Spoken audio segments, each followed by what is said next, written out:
Ladies and gentlemen, boys and girls, welcome back to another episode of Hollywood After Dark. And tonight, folks, we're going to be talking about it. The world premiere of Black Adam has happened.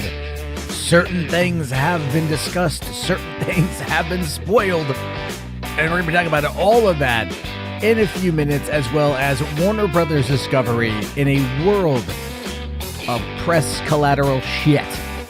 That and more here tonight. Hollywood After Dark. Let's fucking go.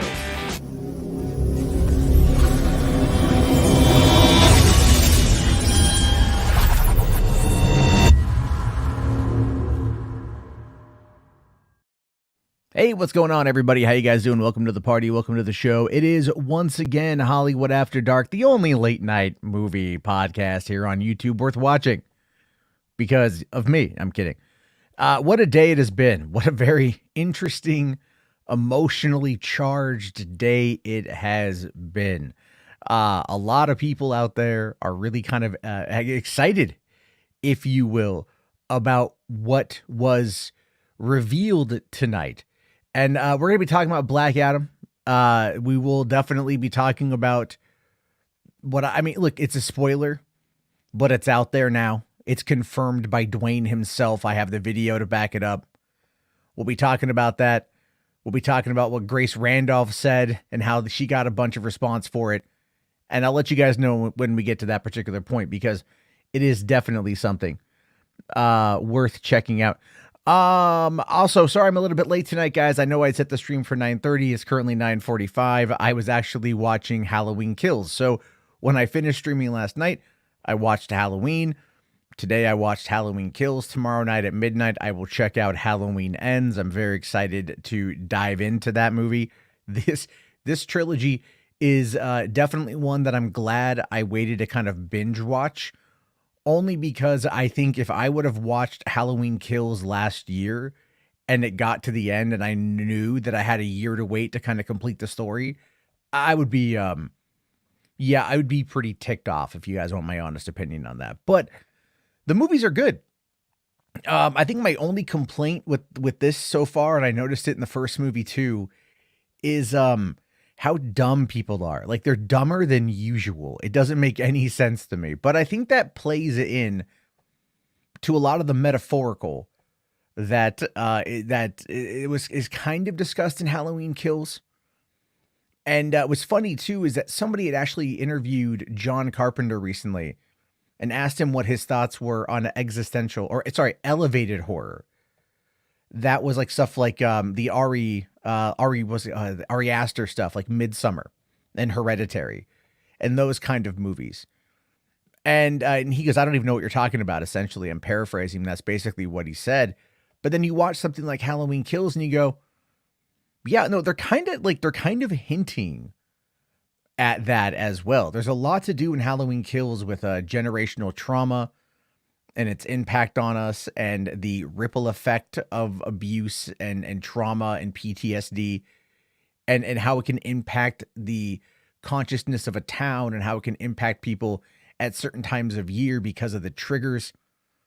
And then, of course, the whole goddamn thing is just like super fucking violent. Like, my God, you know. But hey, guys, you know, this Michael Myers kills children. So that is but not babies. Not babies, not infants. That's a step too far. I don't think anyone could really get behind a movie like that if he killed an infant. You know what I mean? Like, it's one of those things where it's like, if you're like 13-year-old kid with a gun, you can kind of understand it. You know, you can kind of see it. Little 3-week-old baby in a crib. Nah, infant side is really not something that's going to track well with middle America. Never mind how we are coming up on Rovember, if you follow American politics at all. But there are some early reactions right now popping up out of Halloween Ends, and it's been kind of divisive from what I can see. It takes a lot of large swings, and we'll see if they land. I don't quite know what's going to happen with Halloween Ends, but when I watch it, I'll do a video talking about all three, or maybe we'll do a live stream talking about all three to kind of just like talk about the themes and our favorite kills and whether or not the entire story needed a trilogy.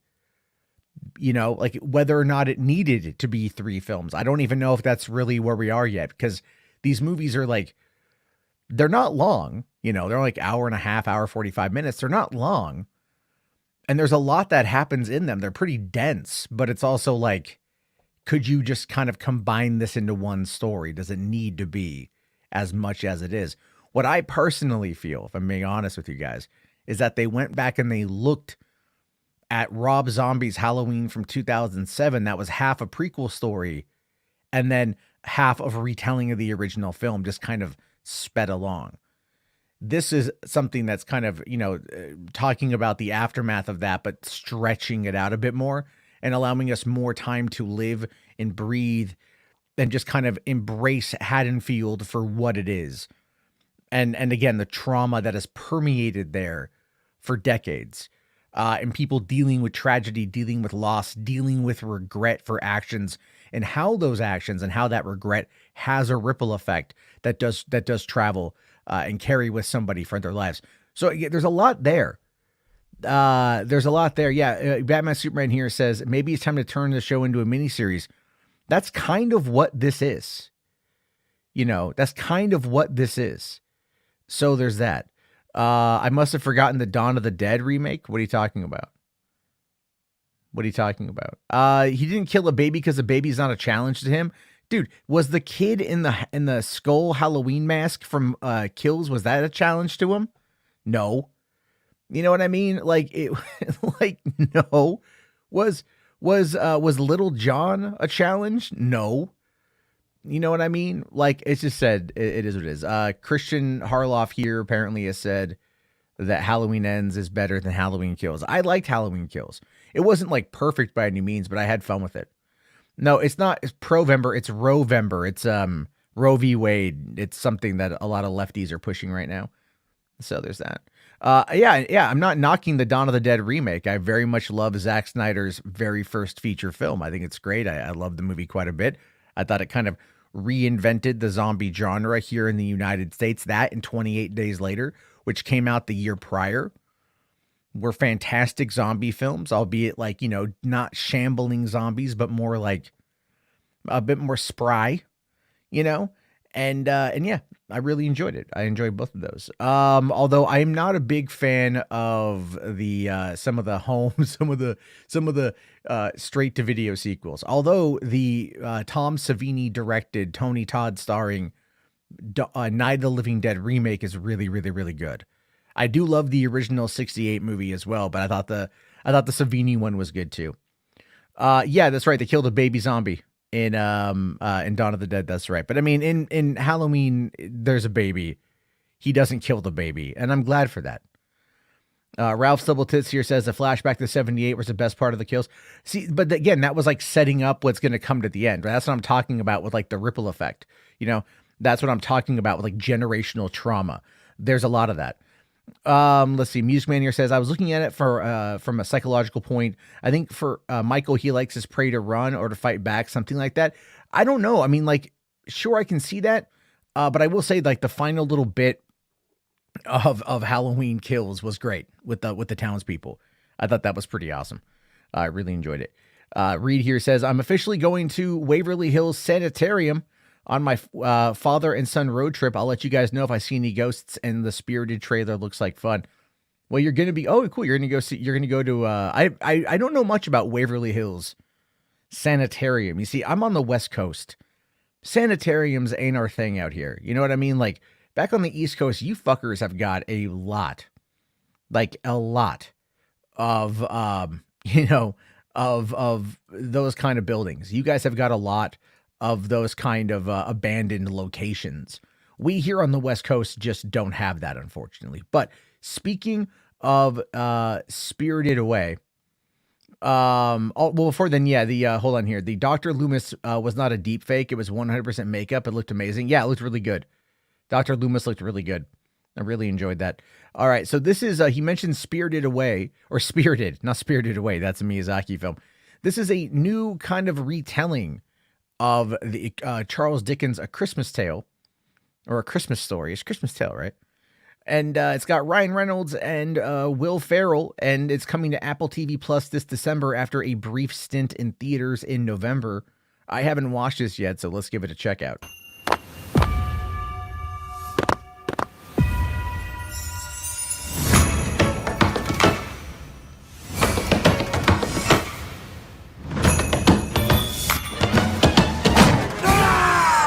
How did you know all that? I didn't. I was just following you. You were following me? Yeah. Oh, I messed up in the middle there. Yeah, tap is new for me. It's a very expressive medium. What is all of this? I am your ghost of Christmas present. Like a Christmas carol? What do you think I'm going to be all intrigued by what's behind the door? Not even a little bit curious? Damn it!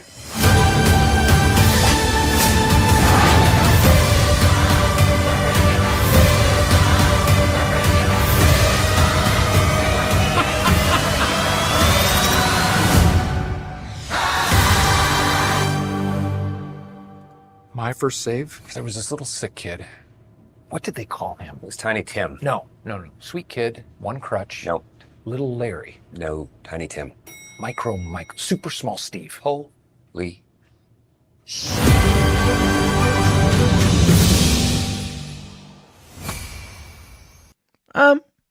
Okay. I mean, like, it's a Christmas movie.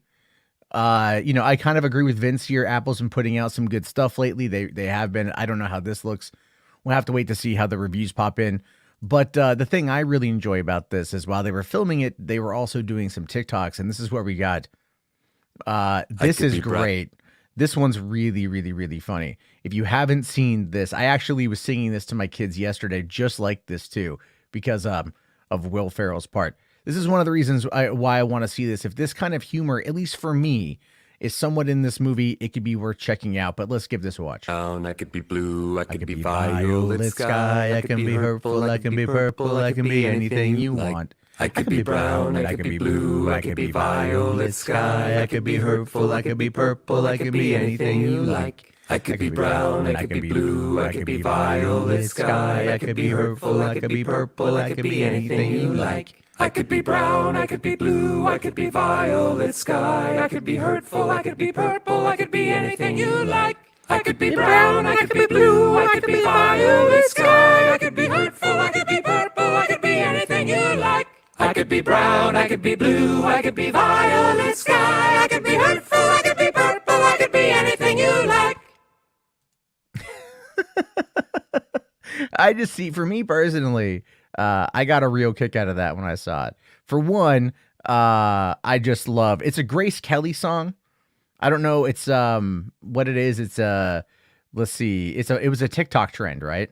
So it was just like, I can be brown, I can be blue, I can be violet sky, I can be hurtful, I can be purple, I can be anything you like. And then, of course, here comes Will Ferrell with, I can be brown, I can be blue, I can be violet sky, I can be hurtful, I can be purple, I can be anything you like. You know, I mean, like, I think it's funny because for me, it very much feels Will Ferrell-y. And so I enjoy the hell out of that. Those guys, I want to see exactly what it is. How do people find this guy funny? Man, you were just all sorts full of negative, buddy. Just like last night. You're just, I mean, like, is it bad weather season in Britain land? Is that what it is? Don't quit my night job. I don't plan on quitting my night job, Zachary. I plan on probably having to get one. So there's that. But no, I definitely want to see. I agree. There's some wet blankets that come around every once in a while, Vince. Right? Nothing against Batman, Superman here, but he's definitely a bit of a party pooper. Like I said, he must be a lot of fun at parties. You're like, hey man, I really like seeing this. He's like, it's all right. And then yeah, not a fan at all. Yeah, it's not what he sounds like, but he's like, I'm not being negative. I just don't like comedy. Dude, you are British. How the fuck do you not like comedy? I don't get that shit. Like, I don't get it at all. Now, Mo here says, you were negative in Max's stream. You yelled at poor RJ. That is true. I did yell at poor RJ. I did yell at him. I did. And I'll tell you, and I apologized in our DM group about it. The main reason why I yelled at him was because I was trying to get a point across and he was cutting me off. And I don't like that. I'm not a fan of that. So, you know, it's everything else. I love RJ. RJ's a great guy. Obviously, very, very, very talented asset to whatever he's a part of. But when I'm trying to explain a point, I'm not a big fan of being cut off. That's really what it boils down to. So, no, you're allowed to be difference of opinion, but like you literally hate on everything. That's just how it goes. Let's see here. All right. McLeod says, if you had the prime minister that UK has right now, you'd be a bitchy fuck like Batman, Superman too. I guess so. Maybe. I don't quite know much about the new lady. Let's see here. Shiny says RJ cuts you off a lot. So does Max. And, you know, and I like people to like, you know, if I'm trying to explain something and Max comes in and just goes, you don't know that. I'm going to get pissed because I'm like, that's a trigger. And like, now you're doing it on purpose. Like, stop talking. Let me finish my point. And then you can say what you want to say. That's all it is. It is that. Yeah. Well, Eric here, Roku talking about more about Halloween says, is this it for Jamie Lee Curtis? How will this series end? How many times as Michael Myers dies, isn't he cursed? That's kind of the whole point of what they're talking about in this one, is that like, he's not fueled by anything mortal. Something about him is supernatural. I mean, they're heavily implying that. And yeah, Halloween, Michael Myers will die once again. And then he'll be rebooted in a couple years. Because the movie, the last one I thought opened with 80 million. I was wrong. It opened with 50 million roughly, which is a huge gap to be wrong by. So like, that's a thing. My bad. And then this one is looking at another $50 million opening weekend. So if these movies that cost probably like $15-20 million to make, they're really not that expensive. They're turning a hefty profit for Blumhouse and for Universal, and everybody involved. So I would not be surprised if we get another Halloween reboot in the next 5-6 years, but give maybe a little bit more time than that. You know what I mean? Maybe give it a little bit more time. We don't really need like the same story told time and time again. What I kind of enjoy about this is that they're expanding the mythos a bit more. And I almost expected them in Halloween Kills to say like there was a cult. You know what I mean? I was like this close to thinking that was the thing for Halloween Kills, that they were going to introduce a cult that was keeping Michael alive. And I almost was like, cool, like do that. Like give us something existential, give us something spiritual, give us something evil, give us something that we can kind of ground ourselves to. But yeah. Anyway, let's see here. Ralph's Double Tits says Blumhouse Moneymaker going to be getting made soon. Oh, with FNAF. Yeah, FNAF's going to make pretty good. Yeah. That's going to be some serious cash right there, man. 100%. Gonna do it. Now, another thing that popped up today that I'm gonna, I want to see what exactly could be happening. If I could find the trailer. Another little trailer popped up today for the new, what's it called? The School of Good and Evil, whatever it is. It's a new Paul Feig movie. But, and I'm not a big Paul Feig fan, although, I mean, I did enjoy Bridesmaids. I enjoyed Spy quite a bit. Ghostbusters 2016 was just god awful, but you know, he did a couple after that. He did, what was it, like, A Simple Favor, and then Last Christmas. And I heard both of those are pretty good. So, I'm curious to see how this one is. Charlize Theron, Kerry Washington. I think it's a YA adaptation. Wanted to see this. So let's see how this looks. Well, hello. I see you found the groom room. Let me guess, you're not a pink person? Oh, I must be in hell. The School for Good and Evil needs great heroes and villains. But what if we've been dropped in the wrong school? You don't understand! I'm supposed to be a princess! Look at me. Do I look like a witch? Or there's been a mistake and we need to go home immediately. The good do not room with evil. You seem to be in charge and I am in the wrong school. Ooh, how distressful and improbable backup. What if we did make a mistake? What if we dropped them in the wrong school? Something very bad is going on here. I'm tired of being pathetic little Sophie. I have to get you out of here. I have it under control. I don't think you do. A princess can't be friends with a witch. Evil is controlling you. like the new me. Sophie, I'm your friend. No, you're my nemesis.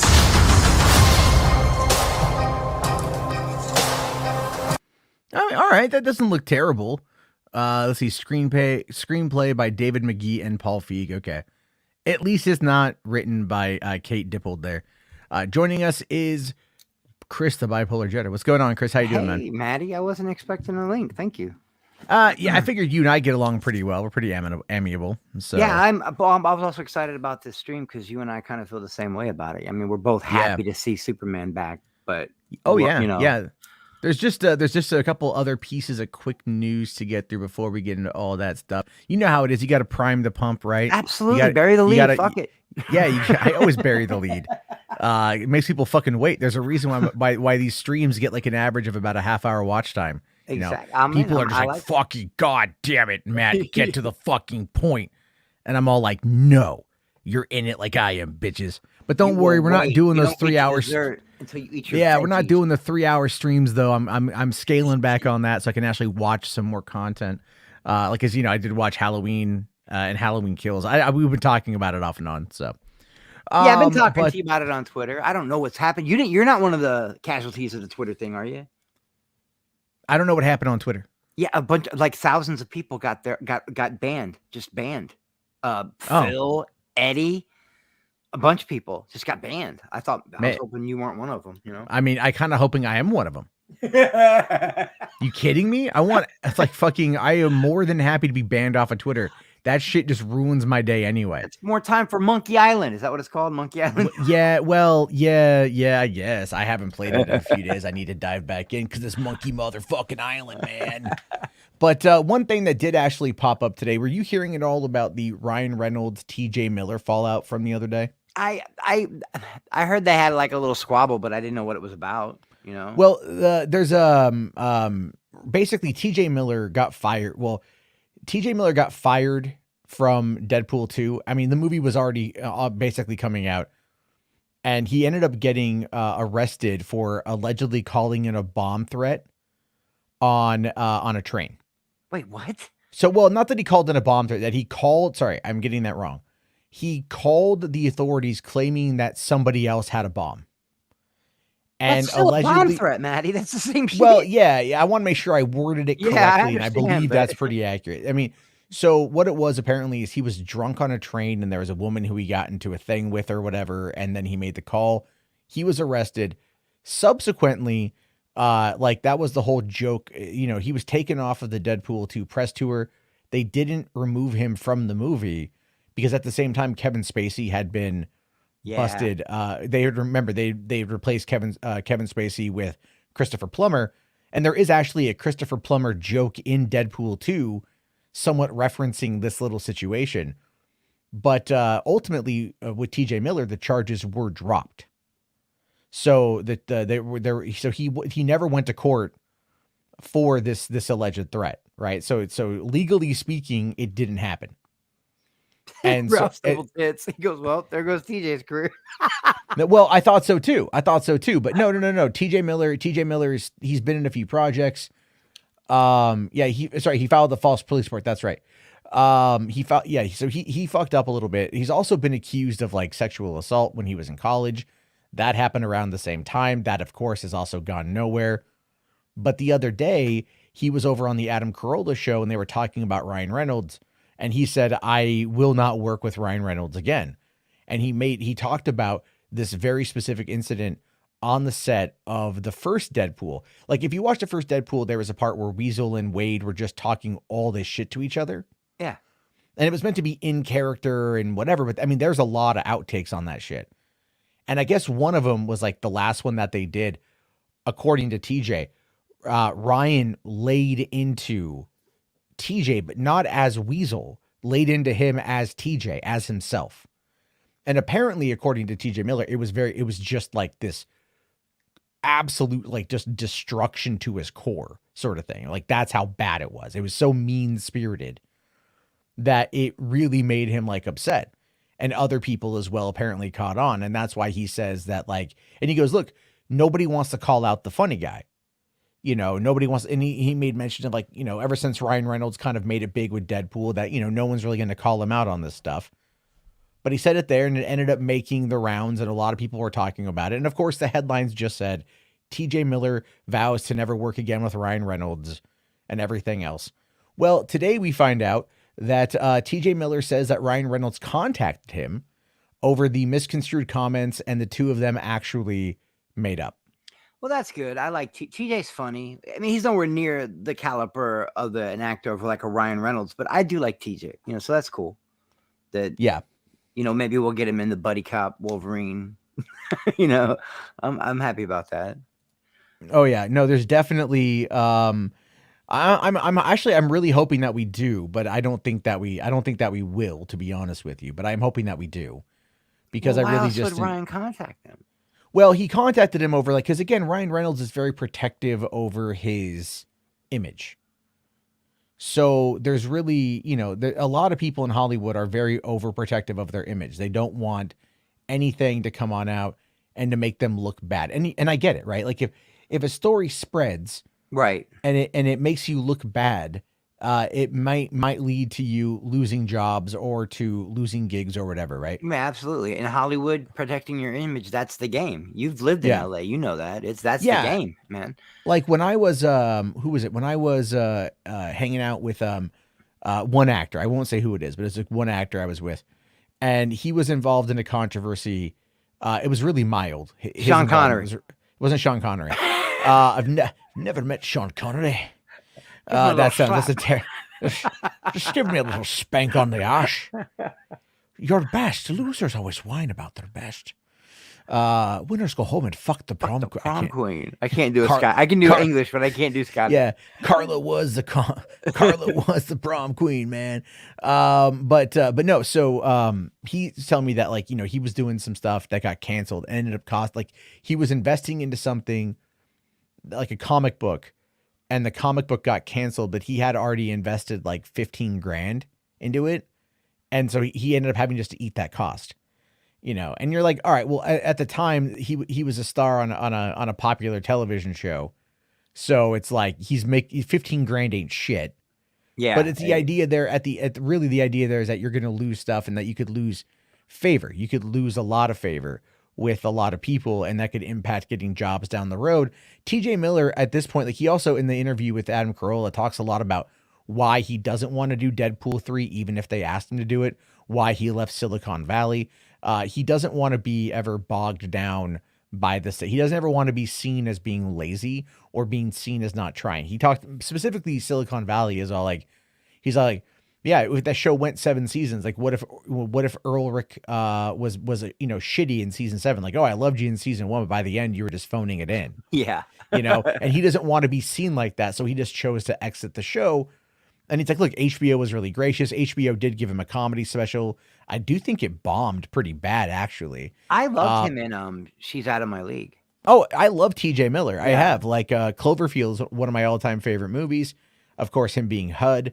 He was in Cloverfield. Yeah, I forgot about that. He's popped up in he's done a bunch of voice, like Big Hero 6 he was in. He was like the only voice actor in Big Hero 6 that didn't come back for the animated show. And now that I know this, and I was always wondering why. I'm like, it's, a fucking paycheck, but really it's just he doesn't want to do. He just wants to kind of be a hit it and quit it kind of guy, I guess. And I get that. It's maybe just. Do you remember that scene in She's Out of My League where it's Jessica Jones, Kristen Ritter? Yeah, it was Kristen Ritter, right? And she's like talking shit, and he's sitting there. He's like, oh look, look who bought the good humor bear? Give her some fucking honey. Remember that? I haven't seen that since like. I think that was what 2010, 2011. Yeah, it's an old movie, but he stole every scene he was in, dude. I just remember watching it a lot for Alice Eve, and I'm remembering Jay Baruchel getting like back when he used to actually be in movies. Yeah. Although, well, I will say he did one. So there's actually a Canadian film called Goon that he wrote and directed. Yeah, the hockey one. With Sean William Scott. Yeah, it was good. That was a really good one. They did Goon 2, but I haven't seen. I definitely haven't seen that one yet. So, All right. Apparently, according to Rational, there's a leaked scene that popped up. I don't know. He's sending me something. Yeah, Vince here says Alice Eve in Star Trek Into Darkness. Yeah, that scene caught me like off guard. Yeah. And when they opened the door and she's like, "Oh, like what's up?" You know, and you're like, why is she in her underwear? Yeah. I mean, I'm not complaining. I didn't even know she was British. I didn't even know she was British till I saw that movie. I thought. Oh wow, somebody snapped a photo of the end of Black Adam. Ooh. Is that real, Rational? Is that real? Because I can't find that anywhere else. But if that looks pretty real, if that's real, then that's definitely going to make people happy and also very interesting, to say the least. I'm happy, but I also agree with the things that you said, man. And it's a hot take. I told Enosh the same thing. I'm happy for all my DC friends that get Superman back. I love that we got Superman back, but. You know, I was listening to you on Max's stream earlier, and everyone's like, "Oh, Jarbo's gonna spin it. Jarbo's gonna spin his L," and I'm like, "What are you guys talking about? He's never done that. He's always owned anything he made a mistake on." And look, the only thing look, fuck him, right? I mean, you know what I mean? Like, if you feel like Cavill might look a little too old to play Superman, I understood what you were saying, though. You know what I mean? You were saying if they didn't get the ball rolling soon, yeah, it was going to be too late. And yeah, everybody took it as, "Oh, Matt's saying he's too old now." No, that's not what he said. Go back and listen. I said he's gonna be too old if they take too much more time. Exactly, and especially if they want to reboot it and go from there. I mean, I'm just saying it's like Bond is the same way. You know, with Henry Cavill being in Bond, it's like he's almost 40. The dude's in like the best shape of his life. That's not even an issue. But as actors age, it does get harder to stay in that physique. It does. It really does. I don't know how guys like Ryan Reynolds, The Rock, The Rock, roids. The Rock's on other something. like other bodybuilders I know. People I know who legit bodybuild. They're like, oh, he's straight up on roids. Like, but I don't. He's not doing it competitively, so I don't care. You know what I mean? Like for me, I don't give a shit. He's out there cracking home runs. You know what I mean? Yeah. What is it? He's not Daryl Strawberry in that shit. No, it's not Daryl Strawberry. It was Mark McGrath. Wasn't it like Mark McGrath or no? That's Mark McGuire. Mark McGrath is from Sammy fucking Sosa, Roger Clemens. Mark McGrath is a singer of Sugar Ray. Yeah, so he's fucking from Sugar Ray. I'm like, wait a minute. Mark McGrath's on steroids, motherfucker. Yeah, that's how his angelic fucking voice. I just want to fly. That's crazy. I haven't thought about that. Here's the thing. Matt would never spin his L's. No way. I mean, it's not like, here's the thing. I'm not gonna. Whatever. I'll own up to an L, 100%. But I will say this though. I'm not gonna share the image, because people out there don't want to see it. If you want to see it, you can go find it. So there's that. And go support the movie. I'm gonna support the movie. Yeah, like I have my ticket. I'm gonna see it next week. But I do think that there's a lot with this movie that we need to talk about in regards to like marketing and things like that, because at this point I do think that they've no, I don't want to say misled people because it doesn't feel like that, but I feel they've been like less than genuine with a number of things. But before we dive into that, because again, burying the lead is what happens here on HWAD. Cartoon Network is basically gone. Yeah, I heard about that. Now, me, I was never a Cartoon Network guy, so it's okay. But Brodan is pissed. Like, there are people out there that grew up on this shit, and they are angry. A lot of people are super pissed off about that, and I understand completely. I get it entirely. I think for me, the way I look at it is, I was never big into Cartoon Network because it came out like when I was older and stuff. I do like Adult Swim, and I don't know if that's being impacted. I think it's its own thing now. I think it's its own thing. Yeah, down in Atlanta. And so like, I think if like that, I'm okay with, but this is still going to show you that Zaslav does not have much of a care for anything involving kids, children, Yeah. He just wants to like, because he's looked at the demographic breakdown of HBO Max and Discovery Plus. And again, the HBO Max is heavily male skewed. It's why Game of Thrones is doing as well as it is. And then the Discovery Plus is very much female skewed, and that is all the, the informative murder porn and everything with that. So there's a lot of stuff there that, he can cater to different demographics, but he still wants to merge it into one thing. And animation takes time and it takes money. Those are two things he doesn't want to spend.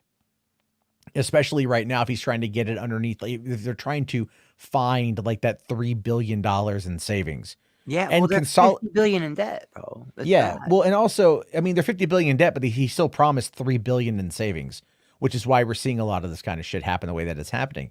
The downside to it, though, is that there's no tact to it. It's like a surgeon who needs a scalpel, but he's using a chainsaw. You know, you might end up saving what you're trying to save, but the damage is going to be so bad, it's going to be relatively irreparable. I feel like he's thinking short term, and it's a long game. You know, I don't know, because you know what I mean by that. Like, I feel like he's trying to short term savings, and he doesn't realize what you just said, like the impact later on down the line. I don't think he cares. I don't think he cares. It's like the dude is in his late 60s. You know, he was an NBC executive, Universal executive, and I feel like he's probably, if that rumor is true that he's wanting to sell things back to Universal, or waiting for, you know, Universal is waiting to come on in and pick it up. Obviously, look, people out there said, oh, like, you know, antitrust laws or anti-monopoly laws won't allow it. It's like, look, Disney bought Fox for $70 billion. Disney, right? Nothing is off. 52% Nothing is off the table of the entertainment industry now. Did you know that? 52%? 52% of the entertainment industry is owned by Disney. That's crazy. That's insane. Well, it goes to show you that what it is the pendulum always swings.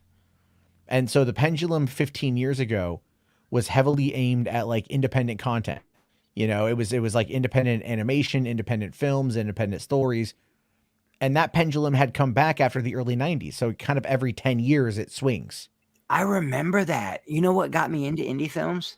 Kevin got me. Yeah, Kevin's the one that got me. And then I started watching things like Suicide Kings and Swimming with Sharks. And I was like, man, there's something to these indie films, bro. Swimming with Sharks was really fucking good. Frank Whaley, right? And Kevin Spacey. You know, they remade that for, was it Paramount Plus or whatever? Remade that, or maybe it was Peacock. I forget who was in it. It was a female-led one, right? Was it was a female-led. I don't watch it, but I'm just like, but it was a TV show. It was a TV show. And I'm like, a story like that doesn't necessarily need to be a TV show. Like, you know, and watching the Halloween movies, I'm like, like this story is one, if they're going where I think they're going with it, you could see why they wanted to expand upon it. And some of these things like don't need to like, you know, like look at the Hunger Games. It should have just been 3 books, 3 movies, been done with it. But they wanted to take that last book and stretch it out. The first half it was so dumb to stretch that out. The last half, like you could have combined them together. It would have been a little bit longer, but it would have been a faster paced film. It would have been a great movie. It would have been, you know what I mean? Yeah, but look at Harry Potter and the Deathly Hallows. The Deathly Hallows Part 1, Part 2, they were very well spaced out. They were very well paced, each one of them. So you're getting, I would say, a much meatier experience than, you know, like the Half-Blood Prince that botched the ending of that. I don't want to get into that, but yeah, I don't know anything about Harry Potter. We lived through that. We lived through the whole 90s. Remember when indie film just blew up? It exploded all over the place. Like we lived through that. And then I was a little on the younger side though. That's the thing, is I didn't catch a lot of this stuff until like I was working at like Hollywood Video in the late 90s. Or I would go to Hollywood Video and I would just rent a bunch of movies. Yeah, it would have been mid 90s to late 90s when the indie boom happened. And then remember, like it became so big that what did all the big wigs of Hollywood do? They went out and started trying to do independent things. I remember Nick Nolte trying to start an independent label. You know, so you're right about the pendulum. It does swing. Because I remember when indie film took over for a while.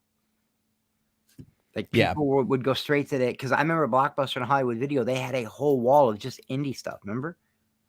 Yeah, also back then it was like people who worked at the video stores they would watch a lot of movies. They worked there, and they very much wanted to. What's the word I want to use here is like, you know, they wanted to just talk about movies all the time. Yeah. And that was something that you don't get, like, you know, like I've always talked about when I saw Clerks, I was at the library. First time I was at the library. The librarian was like this younger guy, the librarian working there. And I asked him like, hey, what do you recommend? You know, and he's like, oh, have you seen this movie? And he brought up Clerks. Now, back at the day at the library, I used to rent movies all the time. I remember one night I went to the library and I rented Halloween and Alien. And I brought him home and my stepdad looked at me and just goes, are you sure you want to watch these? I was like 11. I was like 11 or 12. I was younger. Shit. Alien? And and I was 11? and I was all like, yeah, man. And he goes like, okay. And we watched it, and it was, like both those movies freaked me the fuck out, right? But then him and I watched Halloween 2 like a little while later, and I think we saw like the TV edit of it or something, and it was still freaky for being a kid. Yeah. But he's like, it's not. He's like, it's not real. It's not real. It's all fake, And it was funny because last night I was watching Halloween, and I pause it like halfway through to go take a leak, and I walk out, and my 4-year-old's awake, and I'm like, oh hey, what's up, kiddo? And she's like, hey, she's like, I had a bad dream. I can't sleep. She's like, can I come in your office? I'm like, yeah, all right, cool. I'm like, Daddy's watching a movie. So I'm going to put my headphones on and you can't watch it. No kidding. And I'm see in my office, I'm in the back corners. Like the monitor is like away from the door. So like you couldn't see what I'm looking at when you yeah. And I have like a little fold out chair that's kind of like a little bed. I've kind of seen your setup. It's pretty nice. Yeah. So like I've got her, she's over there. She has her tablet. She's watching stuff. And then like I'm having my headphones and stuff. And then at one point she comes over because she wants to get something to drink, and I pause the movie, and it's there's nothing scary happening, but she looks at it and it's like Jamie Lee Curtis holding a shotgun. It's towards the end of the film, and she's like, "What's that lady doing?" Right. And I'm like, "She's in a house. She's looking for something." Oh, does she have a gun? Yeah. Oh. Don't worry, kiddo. You got a smart dad. You're gonna grow up, and all those women are gonna be your heroes. The corny heroes pretty much. Yeah. Linda Hamilton will be one of your heroes. Linda Hamilton, Sigourney Weaver, Mila Jovovich, Kate Beckinsale, It's gonna be great. Jamie Lee Curtis, man, Leah Thompson, and all that shit. Like it's just gonna be all the 80s movies. Yeah, Chance, you're right. Chance kind of knows. Yeah, their shit. Lionsgate did start as Lionsgate did, and they actually. And I loved all their stuff, man. Well, they were with Artisan too. Artisan and Lionsgate. Artisan they merged, and because Artisan put out the Blair Witch Project back in 99, the most successful independent film of all time. Yeah. What, $27,000 to cost to make? Fucking $185 million. Over 150 but I mean, like million. 185 million worldwide That's take home. crazy. Never mind home video sales and everything else has happened as a result of that. But it's like, my kid thankfully didn't watch anything scary, but she was just like wanting to. She was like, "Oh, can I watch it with you?" And I'm like, "No, kiddo. Like, no, I don't. I want you to actually be able to go to sleep." But I told her, I said, "Look, when you are older, we will watch these kind of movies when you're older, but like not right now." Cause I someone on Twitter today, I saw someone say like, "Oh, I just watched the new Hellraiser with my 6-year-old and he loved it." Are you trying to fuck your kid up? What are you? And I'm like, okay. I'm like, look, man, like I could understand, like but you have to ask yourself what is effectively worse. And this is real. I'm like legitimately asking, like, if your kid watches something like Hellraiser, which is so predominantly over the top on purpose, it's body horror, mutilation, Exactly. That's what all that shit. Is it going to but your kid can kind of distinguish that it's not real. Pinhead is not going to be in their closet or underneath their bed. Pinhead is like such a crazy over the top, top thing. It's not going to be there. But if you watch something like Jason, or you watch something like Michael Myers, a man in a mask with a knife, that's way more grounded. That's way more grounded. That's, like Chucky is like, how can anyone be scared of Chucky? I was like, oh, dude, trust me, I was scared of Chucky as a kid. Now I fucking love Chucky. Oh, bro, do you remember the My Buddy dolls? Yeah. My brother Billy, rest in peace, he had one. And after Chucky came out, he threw it in the basement and we never saw it again. He didn't want nothing to do with it. The My Buddy doll looks just like Chucky. I remember, Reed here says, Halloween could be more real. Halloween 78 relatively was. Real Halloween 2018 and Halloween Kills, come on, he's fucking superhuman at that point. Yeah, at this point, he's a super At this point, he's superhuman. It's like, but the original movie is what gets me every time, because that was the creepy factor of it. It was the unknown. Now it's like, oh, hey, look, there's a guy in a mask. Oh, hey, look, he just killed somebody else. Move to the next scene, rinse, repeat.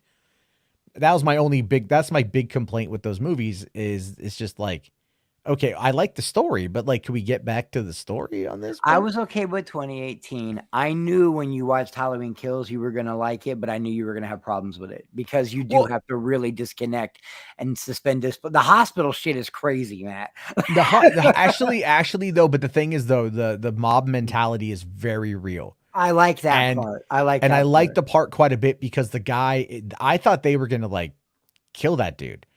And I'm like, it would make sense if they did. it would really make sense if they Yeah, that's did. how the mob works. That's how the mob works. Yeah. Hysteria. Someone's just like, they go, evil dies tonight. That's 4 syllables, 3 words, 4 syllables. Evil dies tonight. You can chant it. And it's like, a person is smart. People are dumb. That's how it is. So I can see, and everyone's fearful and they're afraid. And that's actually, if you think about, and I do want to do a stream kind of breaking down like the metaphorical about the Halloween, this new trilogy, because I think they're really touching upon some interesting aspects. And I think especially following January 6th, right? Like, if you kind of look at the mentality that caused January 6th, you can understand the mentality of the hospital scene. If you go back and watch, now I've watched a lot of documentaries, and there's this thing that I watch on YouTube. I watch it every year because I watched it. Look, everybody knows I've done time. When I was in prison, right before I paroled, there was a channel called Bravo. I think Bravo's still a channel, but Bravo's still around. Yeah. They did the 100 scariest movie moments over 5 nights. It was 2 hours, 100 scary movie moments. And it was like a documentary. Matt, you got to watch this shit. It'll blow your mind. It's on YouTube for free. It's so good. They show 100 movies and all the scariest moments of those movies, right? And they were talking about how film, it imitates, life imitating art. And what was going on during the time of Last House on the Left? A lot of Vietnam stuff was going on, you know what I mean? But you'd see all these violent images on TV, yet everybody was listening to Bing Crosby and shit. You know what I mean? Like it's this whole life imitating art thing. So that mob mentality thing and that January 6th thing, I absolutely believe they correlate. I absolutely believe shit like that's connected, because even on a subconscious level, these writers, these producers, and especially these directors, they see that stuff and they subconsciously put it in their films. Yeah. Unless you're like my favorite director. Well, I can't even think of his name right now because of my medication. Escape from New York. Fucking Carpenter. Carpenter's everything he does is on purpose. You know what I mean? Some people just do it on purpose. Some people do it subconsciously. So yeah. I mean, do a stream like that. I think that's kind of, again, one of the interesting angles when you start thinking about it. With like these, with that particular storyline and the mob rule and things like that. It's always fascinating to me. So one thing also real quick here, just kind of getting back onto the whole mob rule thing. So yesterday, I know it's kind of a weird segue, but yesterday there was an announcement that Warner Brothers Discovery was scaling back its director pipeline program, which has a lot to helps bring up underrepresented voices. Wait, what? Okay, directed pipeline program? Yeah. So this is an update from today. So there was a writer-director workshop that was basically a pipeline to help people in the DGA who are from underrepresented communities, right, or more marginalized communities, the minority stuff like that. They were going to shut it down yesterday, but today Warner Brothers Discovery will not shut it down because apparently it's mandated by collective bargaining agreement. The DGA, this is the Directors Guild, says they will not stand idly by while Warner Brothers Discovery seeks to roll back decades of advancement for women and directors of color, said the union. And the thing is, it's true. They're in their like by their agreement with the DGA, they actually have to have a program like this. So yesterday they tried to cancel it. Today they rolled it back because they're like, oh yeah, we kind of have to. Yeah. And well, I mean, what is funny when I bring up the mob mentality part of it is like Twitter thought, oh, we bullied them into doing something. And I'm just like, good for you if true. I guess it's more of and then you read it and you're just like, oh, it's a union thing. Oh, okay. Yeah, Zaslav's probably gonna hate that. Yeah, I think that's why a lot of people are so anti-union. I've never been anti-union. I think in a lot of aspects unions help. Sometimes they hurt, but I think what I find to be funny though about union is that so much of our country is built by unions and maintained by unions. And yet it's a weird thing where there is a lot of anti-union mindsets that happen. And a lot of it does come in from the right, actually. Like the left is very pro-union. So when I look at when it's so funny when I look at like these Teamsters that are just like, yeah, fuck Trump 2024. And I'm like, like he doesn't give a, like you as a union, like frighten him because of your collective, because of your collective power. Exactly. So it's like, okay, whatever. But we do need to find a way for better messaging in this country. 100%. So anyway, Well, Spherical Man here says, I'm mixed on unions, especially since I work a union job. I mean, I get it. I know people that weren't really big fans of working unions. I think it also depends on like what field you're in. Some are way better than others. Like for sure. I think like if you work for like an Albertsons and you end up having to like pay union dues, you're like, I make minimum wage. Why the fuck am I paying into this shit? What do I get out of it? You know, I can understand that. I'm not saying that's what Spherical Man does, but just in general, you know, who knows? I mean, it is, but in Hollywood kind of lives and dies by the unions. So you don't want to fuck with it. I just know a lot of people that were very anti-union, but they worked those jobs with the union. My pop was one of them. And then something would happen, and I'll be damned if having a union didn't save his job. You know what I mean? Yeah. Like, that he could have got fired for some. So I get it, you know, because what I think it was Chance just said about Tom Savini. My pop was in Vietnam, you know, and he was really when he came home like far left, bro. Like, you would think a soldier would come home. Nope. My dad came home on some like friggin'. My dad came home on some Born on the 4th of July shit. Straight up, dude. Well, that can happen. That can definitely happen. Trump, he hates that January 6th shit. He just, it's weird, you know, because he's a hardcore patriot, but he can't. He's very left leaning. He hates the right. Well, I think, he's like you when it comes to that January 6th stuff, Maddie. He's obsessed with it. Well, my thing with the January 6th stuff has everything to do with how I view how many people were completely duped by that, and still to this day, almost 2 years later, are just like, it was no big deal, like nothing happened. No, my dad truly believes that if Pence was in that building, they would have killed him. Like my dad, he goes that. Well, if far. they got to Pence, I think there would have been a very interesting scenario, but I don't quite know. I don't want to speculate. I know what scenario it would have been. It would have been Kent State all over again. That's what it would have been. It would have been fucking Waco, buddy. Don't even trip. It would have been fucking Waco, or you know, what is it, Ruby Ridge? Ruby Ridge, right? It would have been Ruby Ridge. Dude. Yeah, it would just be like they'd hold up in the Capitol building. It would be like a real life Die Hard movie. Because I do believe there were plants and things like. I do believe that. I don't get all conspiracy. I'm very centrist, man. People think I'm just because I have conservative values don't mean I'm hard right. I'm very centrist, and I like libertarian. I guess is the best way you could put it. I'm very liberal, and I believe that I believe that QAnon does try to start shit. They believe they put fake Antifa stuff out there. I mean, I do believe that shit happened on January 6th. I believe it.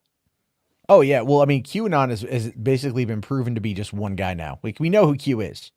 Is it Alex? No, it's not. It's not Alex. We'll talk about Alex though. There was a super chat from Command Unit. And I do have an article about that and the video he sent up. We'll get to that at the end there. But no. Alex Jones had a very bad day. Very bad day, he did. Which we'll talk about because it does, I believe, have an impact to some extent on how parts of the internet are operating, and that falls under the purview of what I believe this show is. But why don't we get to the main event, right? We'll quit burying the lead. We got 143 people watching right now. Just but milking only, it. Just but milking only it, like Maddie. only like 31 likes. Let's try to get to 50. We got to get 19 more likes to get to 50. There's 140. Oh shit! Did I even like? I'm a horrible friend. Did I even like this? So there is that. So let's talk about the Black Adam first. Reactions are in, calling it brutal, adrenaline fueled game changer. Jesus. What about it is a game changer? That's my question, right? But of course, we're going to get to that whole speculative part of it here in a little bit. Now, it does, like, the reviews out there have been pretty good. Yeah, I'm not gonna lie, the movie looks pretty rad. I'm not gonna lie, but it's nothing different from any popcorn cape movie we've seen before. Yeah, I think that's kind of the thing.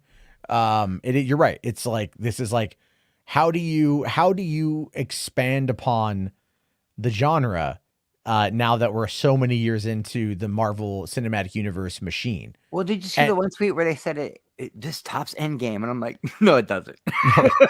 No, it doesn't. Who the fuck is you? That's my question. Who the fuck is you? Who the fuck? What are you talking about? What are you talking? Where can I get that peyote? Where can I get that, please? That's some crazy. Do they sell that in gummy form? But I will say this. It's Caden here says it's the best DC movie since The Dark Knight. That's a pretty standard quote. We get that all the time from people. We do get that. Holy shit, we do get that all the time. They said that about the Batman. Yeah, I mean, don't get me wrong, I love the Batman, but it ain't TDK, man. All right, so Stephen Weintraub from Collider says, have seen Black Adam. The Rock is fantastic as Black Adam. He spent 10 years getting ready for this role, and he literally kills anyone and everything in his way. And I love that he didn't pull back on who Black Adam is, left the theater wanting to see the sequel immediately. Now, keep in mind, it's the sequel stuff. It's what at the very end that people are going to be talking about on this one. This is a setup movie. Matt. It's all a setup. Yeah, it's all set up, right?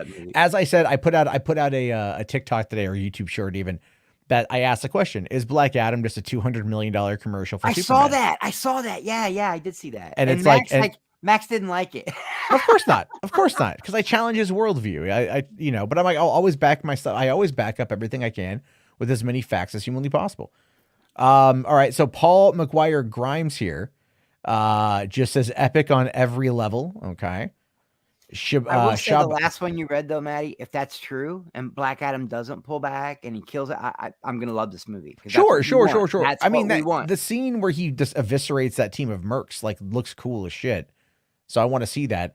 But then again, it's like, my question then becomes, because we know nothing, literally from the marketing, we know nothing about the villain, the setup. Only shown him twice. This is horrible marketing. Traditionally when they do trailers, they'll do like the first tease, which is, just kind of establishes the tone, and it gives you an idea. It's a tease, right? The first trailer kind of sets up the story and gives you an idea of what's going on. You have a story trailer, which is usually trailer 2 or trailer 3. The teaser was pretty dope.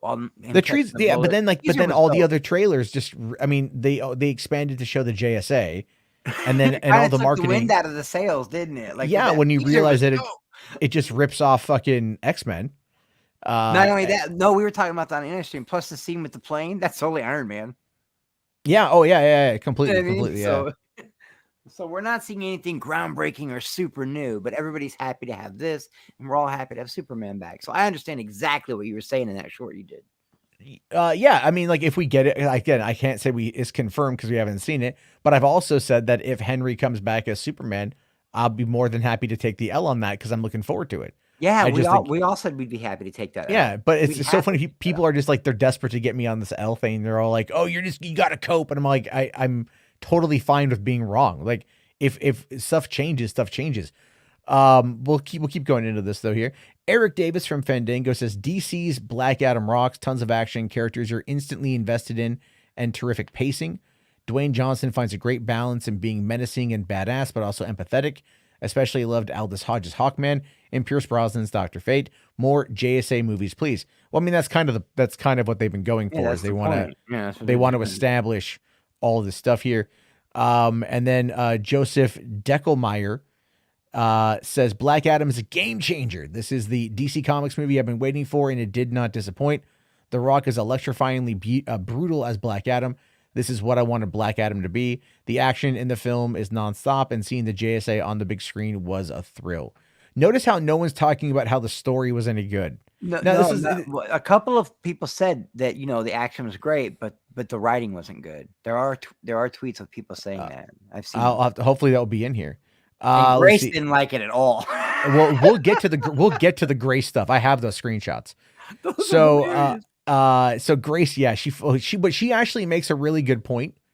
And before we get to the Grace stuff, I'll save the Grace stuff for the end because it kind of ties into a video I want to show.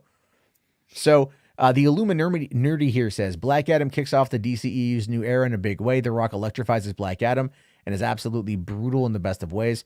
This is some of the best action we've seen in the DCEU. Aldous Hodge, Pierce Brosnan, Quintessa Swindell, and Noah Cent are perfectly cast as the JSA. Cool.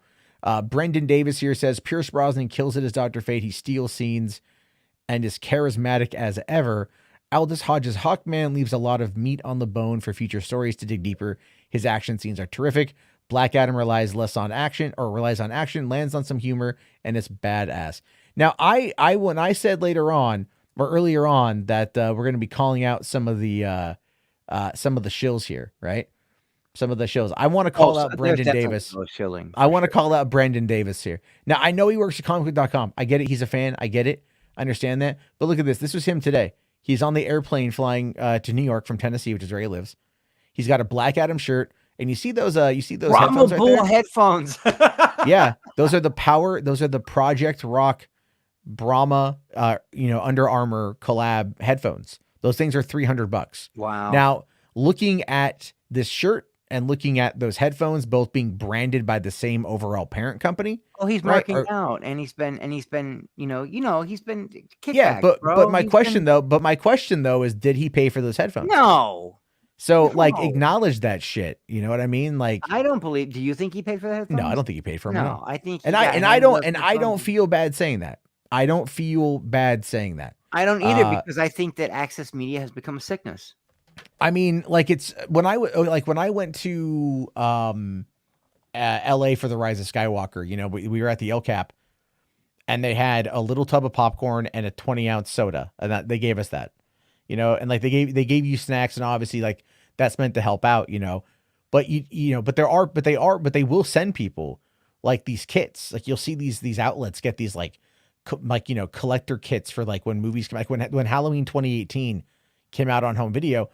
Universal was sending these kits to these reviewers, and like it had like a Michael Myers mask and like a mug and a t-shirt and all this other crap in it. I remember that. You get, and you're just like action figure. Yeah, I remember all that. You get things like that. And like, I don't necessarily have a big issue with that overall, because like these people don't make a lot of money, and that's kind of like a small thrill that they get out of it. But when you start looking at it from like an ethical perspective, and games journalists do this too, where games journalists get to go to these lavish events, they get flown out. They started it, man. They're the ones that started it, I think. The games journalists. I think they started that trend. So unless you want to go into Hollywood and the whole, you get I never understood the whole, these people are already rich and you're giving them a bag with $25,000 worth of shit in it just because they showed up at the Oscars. Yeah. Well, no, it's not even 25,000. You get it's like 150,000 now. I think it's like this last year. The gift bags.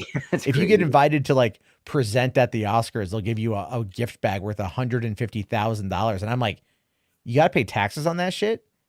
Like, how does that work? And then you want to get all crazy and talk down to everybody about how they should be more charitable and help the homeless. Hey, man, how about you sell all the shit in those bags and build some housing projects or something for those people that are living on the streets in San Francisco? I'm going to get off my soapbox because I'll go into a rant on that shit. I get it. No, I get it. And I see the comments about Brandon and his mom. Hey, I remember when his mom, works for Southwest, and that was really shit, and they got to go. It doesn't matter if you're like, it's like, come on, guys. We're not saying it wasn't nice cool to like say do that for somebody. Cool to do, but at the same time, let's at least acknowledge what it is. Exactly. Don't let it change your opinion on whether a movie is good or not and whether you're going to show for it. Matt, I remember I'm thinking, man, he's going to rip this Gina Carano movies to shreds.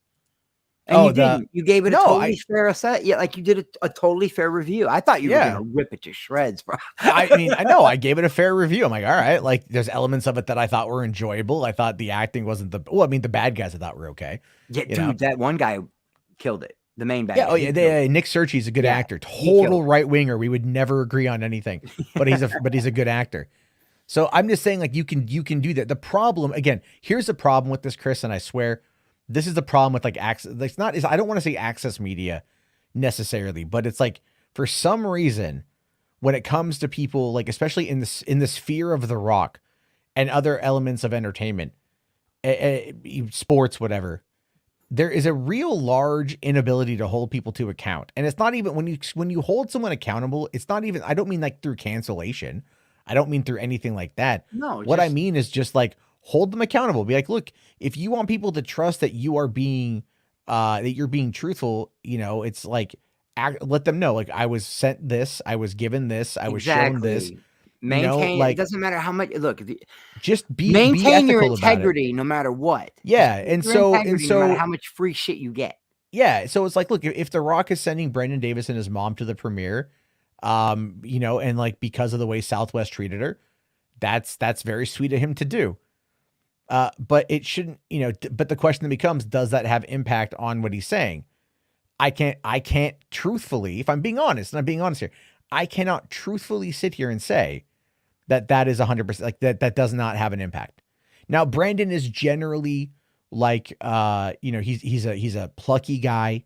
He loves this kind of stuff. He gets super hyped and people like him. And I get that. But again, it's like when you're showing off a shirt and you have headphones and you're going to the premiere starring the guy who owns this shit, and he sent your mom there and they're flying you up and maybe putting you up in a hotel.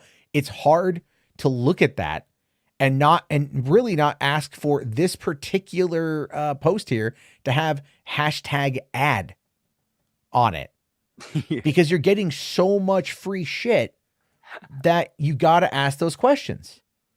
And I'm sorry, like that was a big thing for me with fucking Gamergate, and that's never going to go away. That is never, ever, ever going to go away for me, is where I want, if I got to a place where like they're sending me shit, you know, I'm like, all right, yeah, I got this DVD for free. I'm going to review it, give my honest thoughts on it. There's that. Or if I got a screener for something, and I get emails for screeners frequently, but it's never shit that I want to watch. So I just don't watch it. I remember that whole Gamergate thing with you, though. I remember a lot of it. It wasn't just about it. Wasn't stuff. It wasn't. No, there was a lot that went into Gamergate. But like, I don't want to dead name you, but back when Mundane Matt was around, you got a lot of footage from that Gamergate shit that nobody else got. Yeah, that was definitely a thing. I mean? I don't want to. I'm not trying to rehash all that, but I stand by when people criticize Gamergate, but like when they criticize what it, in my mind, they criticize what it became. In the first couple months of it, there was definitely like an ethical aspect of it that a lot of us are pushing for. And then, of course, things just kind of spiraled out of control. Mob mentality is a lot of it. But that's always been something I care about. Like, for example, when Peter Sciretta from Slash Film was trying to sit there and say that the Joker is going to cause a shooting, and I roasted his ass on it. Yeah, that was so, I'm like, I've already known that you were saying this weeks ago. So I knew so I'm going to call you out on it. And he fucking hated that I did that. And everything else. Because I'm like, but no, like, and then from there, the hysteria started. And nobody was held account for the shit that they fucking said. And it caused panic. And it caused fear at a time when we don't need any more of that shit. And that's what I'm talking about here. Is like in the online space, grifters come in all shapes and forms. All shapes and forms. It doesn't matter if you're a nice guy with a nice smile and you like the same shit somebody else does, or if you're someone from the fandom fucking menace. At the end of the day, it's still performative. And even stuff I do, I'm pretty honest about it, but there's times where it's like, I'll play things up for a joke if I want to be hyperbolic. It's usually pretty apparent with me because I try to make it known.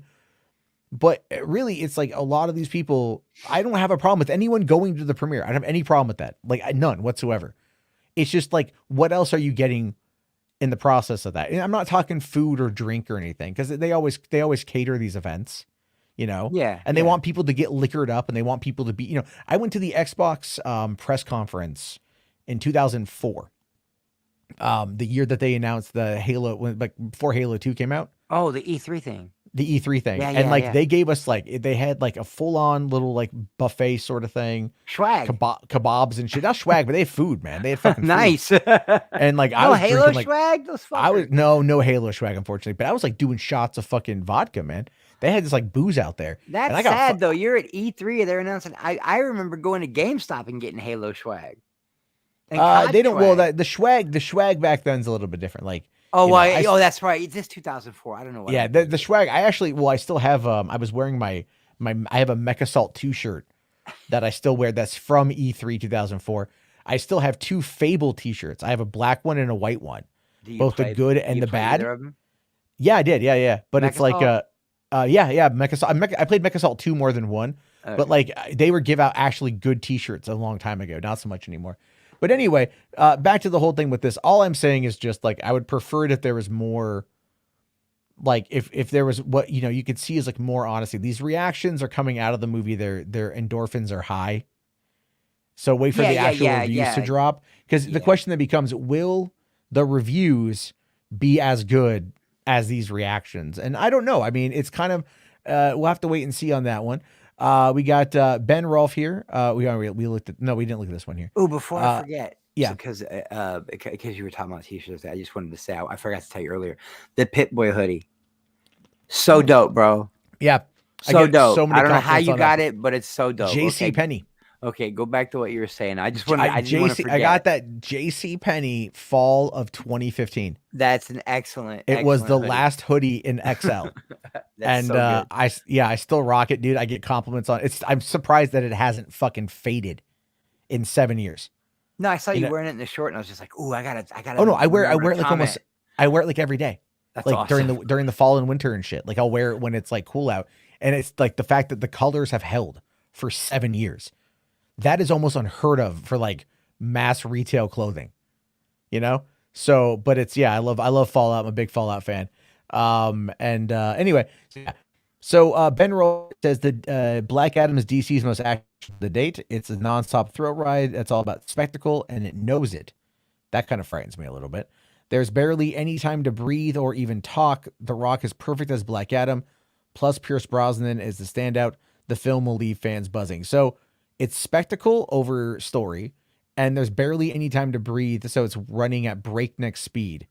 So the story beats are going to come on in between a couple little action scenes. That's going to, I'm gonna want some dialogue. You know what I mean?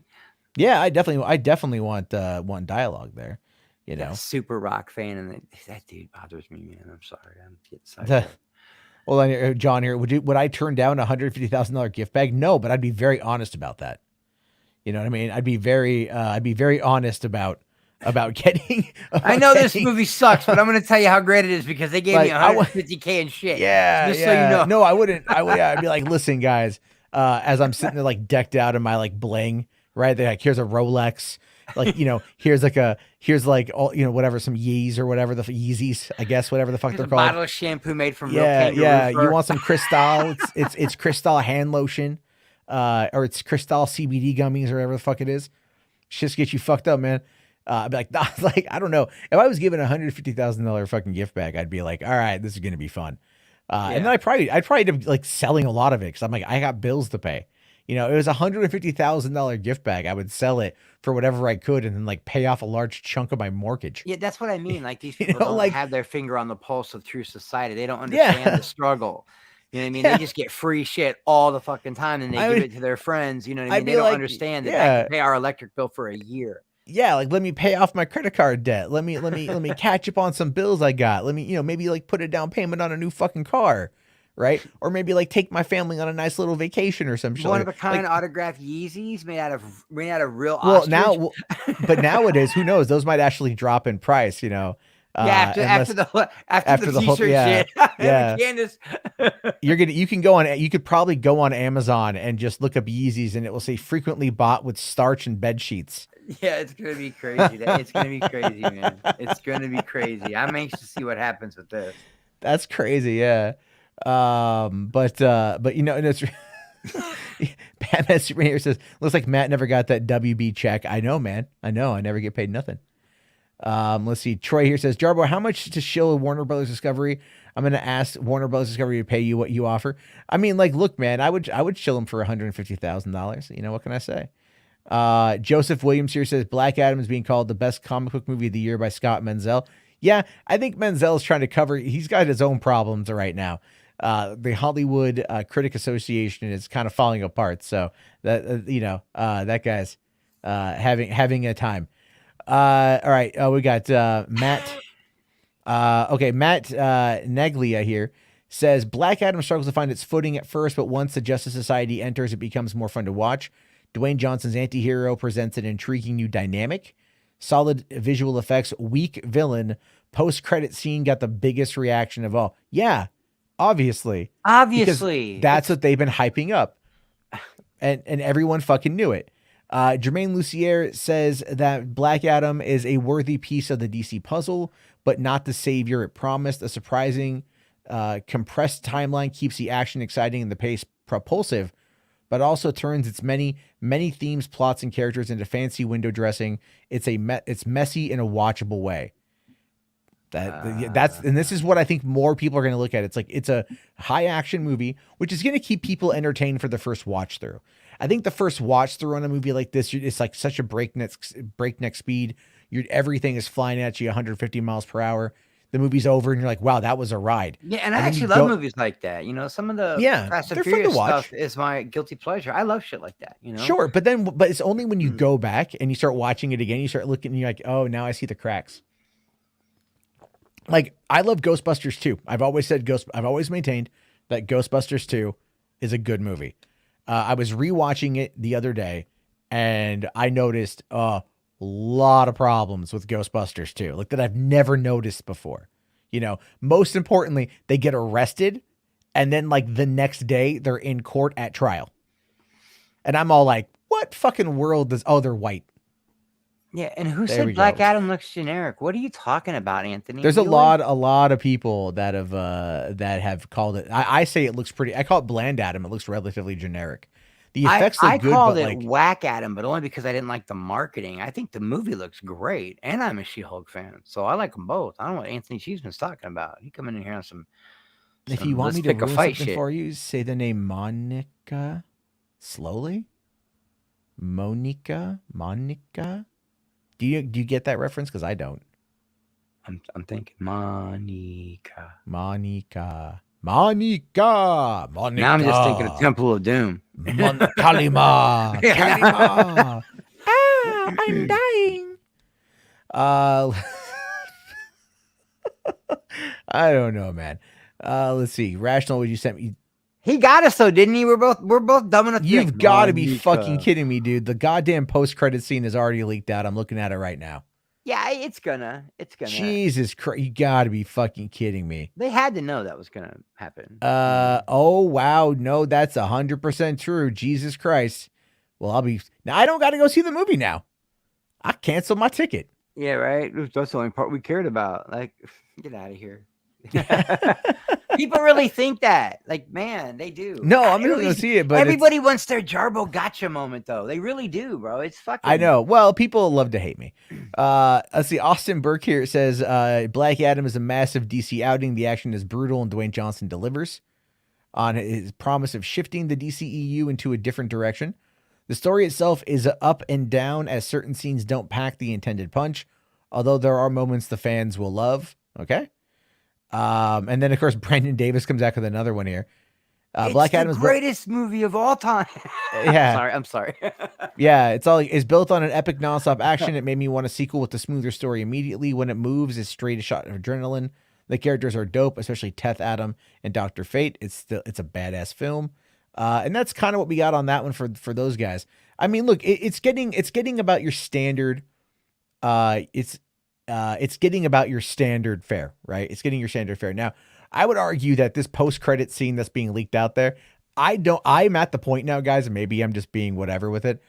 I'm at the point now where they do this shit on fucking purpose, right? And but I want to talk about this though. I want to talk about my short that I put out earlier today, about this being a commercial for Superman. And because that's what the thing is like, you know, was it going to happen? We didn't quite know. There was a Comic-Con debacle. All that stuff was going on. And then, you know, as we've been finding out, it does feel almost like The Rock has been relying pretty heavily on this particular thing as a way to push ticket sales. I think what he's hoping is that this idea will get butts in seats, but the rest of the movie will hold it there and then bring back people to return to the theater to see it again. Because just yesterday, this article popped up in Variety. Dwayne Johnson absolutely plans to make a Black Adam versus Superman movie, saying that is the whole point of this, man. So are you telling me that when he came on in like 2009 or whatever to become Black Adam, he signed on for that his goal back then was to fight Superman? I mean, he's a Shazam villain. It's magic v magic. You know, unless they've changed the origin of what Black Adam is, Superman is resistant to magic, or he's weak to magic. He's not even a Superman villain. I mean, I guess you could do that, but bring Shazam in, make it like that cartoon, because Black Adam is not a Superman villain. He's a Shazam villain. Like, maybe we get Shazam versus Black Adam before we get Superman. I don't know, man. Well, Taylor, yeah, no, I get that. Taylor, he says it's totally a commercial, just like BVS. BVS wasn't a commercial though, because BVS was actually like, there was a story, there was a beginning, a middle, and end. There was a villain. The end of the movie was definitely meant to it was meant to complete the first arc of Clark's existence, of Superman's existence, right? Of Superman. They were very much playing into the Jesus angle about dying for mankind and everything else. There's a lot there. And it was meant to also bring Batman back from the darkness in order to lead into the forming of Justice League. You can't call it a commercial, even though it was titled Dawn of Justice. That was just a name. It was a part of a trilogy featuring the Trinity, featuring a character you'd already seen continuing his journey. This is a movie with a character no one has ever seen on the big screen before, that is largely unknown to most mainstream comic book movie viewers, not comic book fucking fans, but comic book viewers who don't know who this character is. They just know that it's Dwayne "The Rock" Johnson. And then they're using Superman as a way to sell the product before anyone knows he's even in it. And yes, RJ is right. They did the Venom 2 approach, which is what I've been saying they were going to do. So when I said this, I said why I'm right. I'm right because I've been saying this. I'm they're going to pull the Venom 2 approach where the movie isn't tracking as well as it could. So they're going to very much come out and start heavily pushing Superman if it's real, if he's in the movie, and here it is. The movie comes out. I watch it in a week and I can already look at the end credit sequence right now. and see that 5 seconds, and go, all right, cool. I know it's there. So it's not exciting for me. People lost their shit at it. But the thing is though, the people in that room, they already fucking knew what was happening. They all knew what was happening. So a lot of this stuff, again, it's performative. It's wait for the reviews to drop. I'm telling you. So, all I'm saying is just, whatever that. Okay, so let's kind of go on here. Well, there's more to get to. Yeah, no, I know exactly. I'm just trying to find how they're talking about it, right? So we know about the cameo at the end, but look at how they're marketing it a little, or how they're putting it out there. So on Twitter, Black Adam News here says, producer Danny Garcia on a little surprise for the movie. We have a secret end credit scene that we've been working on for 6 years. That looks good too. That looks like it was, you know what I mean? That's a professional clip. It's not some people holding a handheld camera or their phone. That looks like. No, well, oh no. If you see the video here, it's definitely somebody on. Or is that phone. a GIF? That's a GIF, right? That's a GIF. That's a GIF. That ain't. Yeah, that you could probably find it on Twitter right now, but I'm not gonna fucking H parts just DM me. Have you seen the Superman scene? It's good. I'm streaming I bet I got a DM. live. I bet I got one too. I'm streaming live. But that's kind of the point though. So she's it's a secret. We've been working on this for 6 years. So let's go back to 26 years ago. It was 2016. Henry Cavill was out of the role in 2018, according to Hollywood Reporter. That was when they couldn't come to a deal on the Shazam cameo, and he ended up walking away from the table. And so they were able to bring it together. Now the question that becomes essentially, well, why? Well, let's before we get into that though, there's another thing here. Wrong tab. So this is Danny Garcia being asked, about what comic book fans can look forward to. What can comic book fans of these kind of deeper cut characters really look forward to and enjoying the movie? I think they're going to see all of the nods. They're going to see the respect that we have for the character. They're going to find the Easter eggs. And they're going to see an end credit that speaks to what's been in the past, but acknowledges what's to come. What can comic book fans... So, I mean, they're already teasing the end credit stuff. They've been heavily pushing that. 6 years, it's going to tease acknowledge the past and acknowledge the future, blah, blah, blah, blah, blah. But then you get this, and this is blatant as fuck, Chris, right? This is blatant as absolute fuck. And I can't help but crack up at it because EW interviews The Rock and then just flat out fucking just says it. You know what I mean? Just basically doesn't give a shit. When it comes to Henry Cavill coming into the mix, how much did you have to do with that, mister? And what do you know about Man of Steel 2? Well, here's what I can tell you. I can tell you that the whole goal and initiative of Black Adam was to build out the DC universe by introducing not only Black Adam, but the entire JSA. Five superhero characters, new superhero characters in one movie, and also, as I have been saying all along, there's an ethos that we at $7 have. $7 Productions. Myself, my co-founder Danny Garcia, and Hiram Garcia, and that is we always put the fans first. Audience comes first. So for years, audiences have been so passionate and vocal about. We've established Black Adam as the most powerful and unstoppable force on our planet, but the fans have been so passionate about, well, where, and as we have been, where's the most unstoppable and where's the most unstoppable force in the universe? Where is he? Well, just like I fought hard for Black Adam for 15 years, Danny has been fighting for 6 years. Hiram has been fighting for 6 years, 15 years. We've all been fighting for this moment. So I will say this.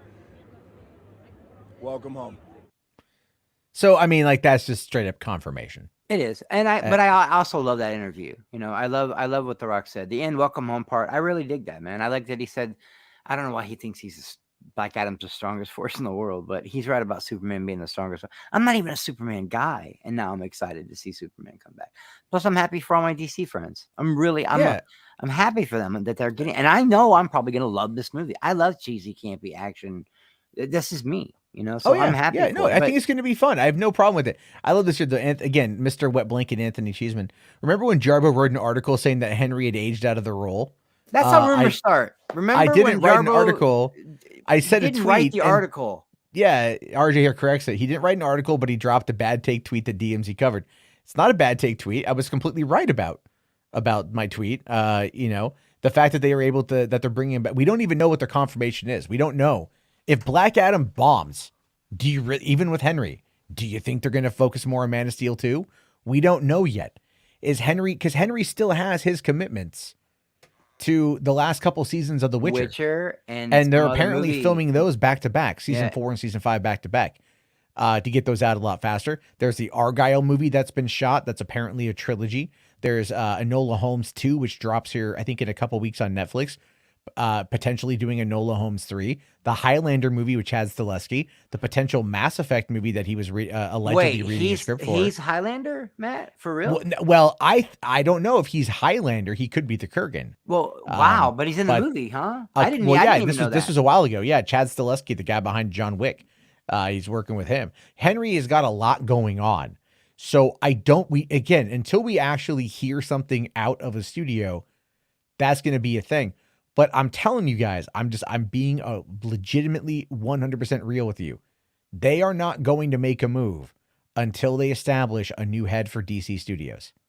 They're not going to make a move. Not something that big anyway. Not that big, because it's a coordination factor. They might say, hey, listen, can you guys commission a script? Can you put together some ideas and we'll go from there? But when they bring somebody in that's going to oversee it, especially if Walter Hamada is out in 9 days, if he quits after next weekend, which is what they say he's going to do after Black Adam rolls out, then there's that. But it's entirely possible that if Black Adam is a huge success and they're able to get Henry back into the fold and they've got Ben back into the fold, this is all happening with Hamada still in charge. This is all happening with that guy that everyone seems to hate fucking in charge. So earlier on in Max's stream, the reason why RJ and I were fighting was because I said we should send a thank you to Walter Hamada as well for this. Now, I'm not saying he deserves all the credit, not at all, but I do think that Walter Hamada has had a hand in this, because if you think otherwise, you're dumb. And I'm just going to say it, on this subject, you're ignorant if you think that Hamada, the guy currently in charge of DC Studios, did not have a hand in this, at least to some extent. Because he's still the one who is going to sign off on that shit. And if the rumors are true about Mike DeLuca and Pam Abdi wanting Hamada to stay on as head of DC Studios, then don't you think he would have had a much larger part anyway in all this shit going down? At the very least, this could be his swan song, his way of saying goodbye. Hey, look, I got Superman back. I hope to get Superman back. Yeah, here's how rational it could here. Be anything. Show the end credit scene for good time's sake. I'll tell you what. I'll show the end credit scene if I get $100 fucking in super. Yeah, because this shit's it's gonna get taken the fuck down, dude. If you want me to show it, you guys gotta fucking pay. I'm just gonna be fair. This is my job. I won't be able to make any money on this after the fact. No fucking nothing. So if you want the end credit scene, dude, It's got to be like 100, and that's like not including the 30%. You know what I mean? So there's that. RJ, I agree with you, but I also agree with Maddie. I understand what you're saying, but I understand what he's saying too. Like, of course, putting him in the end credit scene, of course, if it does good, they're going to want to move forward with some Superman stuff. But you're comparing Superman to Constantine. Bro. You can't, oh God. Like, it's not the same, man. You can't sit there and say that, like, you know, he might not have been involved. I mean, that doesn't make any fucking sense. That doesn't make any fucking sense. The guy's still involved. He's still involved in the conversations. There's certain things that he's got to agree to, or certain things he's got to sign off on. He'll be part of the deliberation. He'll be part of the negotiation process, because that stuff is still going through DC Studios or DC Films, which is soon to be DC Studios. So, and if, let's say, for example, he does stay on, which I don't know if it's going to happen or not, probably not. And they actually migrate and transition DC Films into DC Studios, its own fucking vertical. That would make him go right around Mike Abney and Pam DeLuca, right to fucking David Zaslav. At that point, would you still say, oh, yeah, he got no idea if he's got anything to do with it? He could have literally been taking his shit when this whole thing went down. They did it behind his back. It is illogical to think that. And it really, really is like, it's insulting to have you repeat that, when I think deep down you know that's bullshit. Again, not that he has 100% credit, not that he has 50% credit. I don't know where he stands in this. Other people brought a lot of shit to the table. A lot of people, they fought for this stuff. But if Danny Garcia and Hiram Garcia were fighting the studio for this, who in the fuck do you think they were fucking fighting? Who? It ain't Jeff Johns. It ain't John Berg. It's the guy who was like, hey, Ray Fisher, you know, if we settle this thing, we can actually get you into the Flash movie. Who is the one that makes that fucking call? Who? Green just made me laugh so hard at me. I'm just saying, who the fuck makes the call? Right? Either he has power or he has no power. It's such a weird world to be in.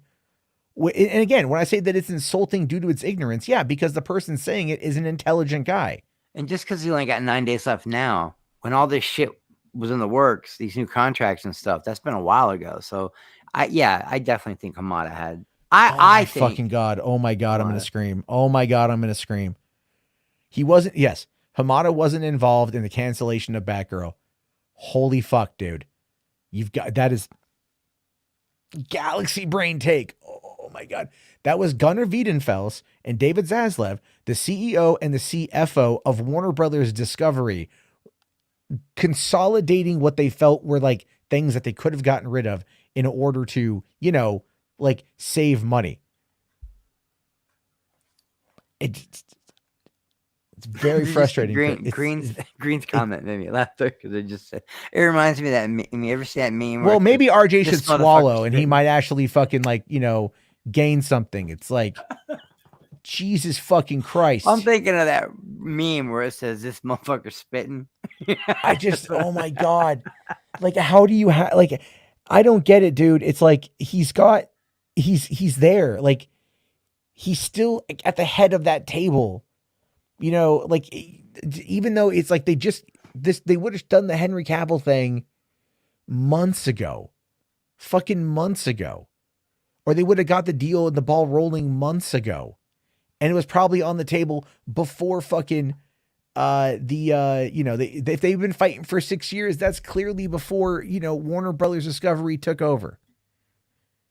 I'm not discounting what Dwayne did to get it done. I'm not discounting what Danny Garcia did or Hiram Garcia did. You know, like, I'm not discounting anything the production team went to do to get this thing done. What I'm talking about is the person at the studio who was heavily involved and probably said, okay. You know, after coming to the table and working out a solid deal. Never mind the fact, by the way, do you remember the article that came out, the report that came out about how Warner Brothers had heavily wanted Henry to come back, the headless cameo in Shazam, the faceless cameo in Peacemaker. They've held the door open for Henry to come back for years, and it hadn't happened. And we'd all heard that it had everything to do with a contract dispute over the amount of appearances that were left on that contract. Yeah, that's been news for years, man. That's been news for fucking years. Exactly, for years. So to make the argument that, well, you know, no. I knew you were going to fucking say that, Brodan. Because you said head of the table, you know, and that's the wrestling thing with Roman Reigns on the head of the table. And he always says, acknowledge me. And Brodan puts, acknowledge Walter Hamada. And I knew he was going to fucking do that. Because I was thinking it, and I knew he was going to do that, man.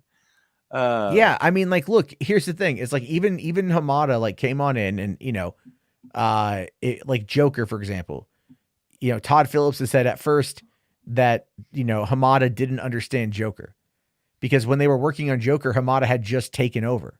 Right. And so it's like, okay, what are you doing with this? Like we just had a Joker in Suicide Squad. Now you're doing your own Joker movie. And he maybe like didn't get it, and then they explained it to him. And guess what? He saw it over the finish line. It made $1 billion, and it won a bunch of awards. And guess whose name? Guess who? As far as like is going to get credit for that as well? It's not. It's Hamada's going to get some clout for that. Like you take the wins with the L's, guys. And it is very really going to leave. Yeah, I do think he's going to leave. I do think that he was. I think again, this is the David Zaslav problem. It's the blindsiding. People in Hollywood don't like to be blindsided.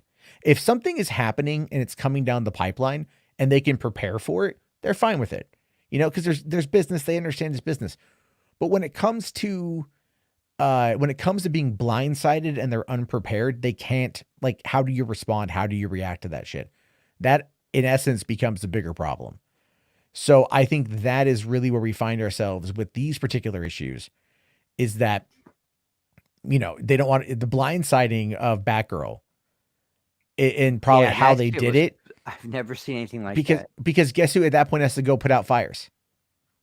Hamada has to go put out fires, right? Because he's the guy in charge. That's how it works. The guy in charge has got to go put out the fucking fires. You got some guy in shop, and you got to clean up his mess. Yeah.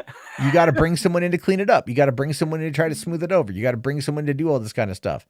And that's a lot of what he's gonna have to be in the know to handle that because he oversees that entire division for right now, you know, and Alan Horn might be working some deals on the side, working his little smooth Alan Horn magic. But guess what? It is very much a cohesive experience. It is a collaborative effort amongst the executives at that company. This all comes down to Zaslav. That's it. I've always believed that. Like he is he's the head of the table, man. You know, Hamada's, you're right. He's just he's cleaning up messes. That's gotta suck, bro. I'm just saying, it's like at least look at the Ray Fisher investigation. That had nothing to do with Hamada, but he was vilified across the board. Yeah, he wasn't even tons of there, racism. Was he? No, he wasn't. He wasn't where, you know, people thought that, like, you know, even Ray has fucked up and made a comment about Hamada handling, you know, being there for the before the investigation and everything. He had just come on in 2018. The movie had already come out in 2017. Yeah. Joss Whedon was, I mean, like all of that shit. They basically were like, look, we'll give up Joss Whedon if you'll kind of look past Jeff Johns and then you can come be in the movie. That was the agreement. That's the deal. Hamada was trying to smooth things over. Like, all right, yeah, we can serve up Joss Whedon. We don't have a problem with that. Jeff Johns is a company man, so he's going to be protected. And why don't we try to find a way to make it right? We'll give you this role in this movie and it can help open the door and do a bunch of other shit. And Ray chose not to do it, which is his right to do. And I commend him for not taking the role. But it's what he's done afterward in the vilification of Walter Hamada and how a lot of people who have worked in the industry or have been on social media have been attacking him. Never mind, he's got what's basically a spotless record in the industry. He's spoken very highly of. He's very well liked within Warner Brothers. He's very well liked within the industry. The talent likes him. The executives like him. And if everyone there is like, this guy is not a bad guy, people who know him personally, but yet one actor is like, I don't like what happened before you started working here. And because you tried to be a company guy and smooth things over, I'm now putting my entire anger on you, which is not fucking fair. Not in the goddamn slightest. And then this guy still gets vilified when I'm like, no, you should get some credit for this shit too, because guess what? He greenlit the fucking movie. So this movie that brought back Henry Cavill was greenlit by Walter fucking Hamada. It took a long time to get going, but your boy Hamada fucking greenlit it. So if you're going to be, you can't be simultaneously happy and mad at this. It doesn't fucking work like that. Because if Walter Hamada hadn't greenlit Black Adam, Henry Cavill wouldn't be in the end credit scene. I actually believe that. Yeah. So I'll fucking, yeah, like drop my mic. Shit, motherfuckers. Seriously, I'm just tired of this shit, dude. Like, look, not everyone in Hollywood is good. Not everyone in Hollywood is bad, man. This shit is business. This shit ebbs and it flows. It goes up, it goes down. We all know this stuff gets greenlit, canceled all the fucking time, you know? But it's what like, are you talking about, Green? Yes, they were. They may not be now, but they fucking were. They came at that, dude. Dude, are you kidding me? Like, have you ever heard of HamadaBurger.com? Like, that shit got a little edgy on the, you know, like, not to say that it was racist, but it got a little edgy. It got close. It was racial. I'll tell you that. no one is mad at Hamada. Yeah, go do a search on Twitter for Walter fucking Hamada. Nobody cares about Hamada enough to hate him. Are you kidding me? Like, I'm telling, this is the cope from Snyder fans, man. This is the cope now. No. We didn't harass anybody. We don't hate anybody. Yeah. Not us. Yeah. Whoa. We had nothing to do with that. No one even cares about this guy. Right. Go look up when Walter Hamada had to go speak at the Johnny Depp trial. Go look Green, up. I'll give you that. But we are talking about Snyder fans. We're not saying you did it, but there were people mad at Hamada. But yeah, I'll give you that. People who follow Ray Fisher are fucking. Go find Ray's tweets, man. Yeah, Peach Mango Pie. Give credit where it's due. Damn straight. Give credit where it's due. Hamada gave us birds of prey. Hamada gave us Birds of Prey. And you know what? Yeah, that was a problem. That was, I think the biggest problem with Birds of Prey, from my honest opinion, was the fact that it tried to distance itself from Suicide Squad. And it was also so tonally different. It was marketed terribly, right? Well, I think they were trying to make a Harleyverse. I'm not even kidding. I think they were, yeah. Because she was the popular character to come out of. I'm going to grab a bottle of water. I'll be right back. Yeah. She was a popular character to come out of 2016 Suicide Squad. And you know, the concept behind the Birds of Prey was good. But Birds of Prey is a female vigilante team. And then titling it also, and the Fantabulous, and the Emancipation of the Fantabulous Harleen Quinn, or whatever the fuck it was, like that extremely long title that they then dropped to like just Birds of Prey. And then I think it was like Harley Quinn Birds of Prey, and then it was just Birds of Prey. Like, the marketing on that movie was bad. The movie wasn't the greatest. I watched it again and it got better on the second viewing, but I really do feel that it's like it came out, and it also came out right at the start of the pandemic, which didn't help anything, you know, because remember when that movie came out in 2020, like even Onward, a Pixar movie, was in theaters for like a week before it went to Disney Plus or some shit like that, you know? So like Sonic was like the last really big release of 2020. And before that was Bad Boys 3. So it's like Birds of Prey got fucked because it dropped in like February and we shut down in mid-March. Yeah, and there was a lot of like, even without the whole anti-feminist bullshit, all those guys over there, people were a little confused. Like, what is this? What's with this wardrobe? What's going on with this? What is all that? You know, I did see, I enjoyed that movie. I'm not going to lie. I enjoyed that movie because of Ewan McGregor. Yeah, he was fun. He was definitely fun. Yeah. And that, what's her, the girl? What, Margot Robbie or like? No, the other one, the black one. She's got a famous name. Oh, Journey Smollett. Yeah. Her, she killed it. Yeah. She killed it, bro. She was good as Black Canary. Yeah. I liked Rosie Perez.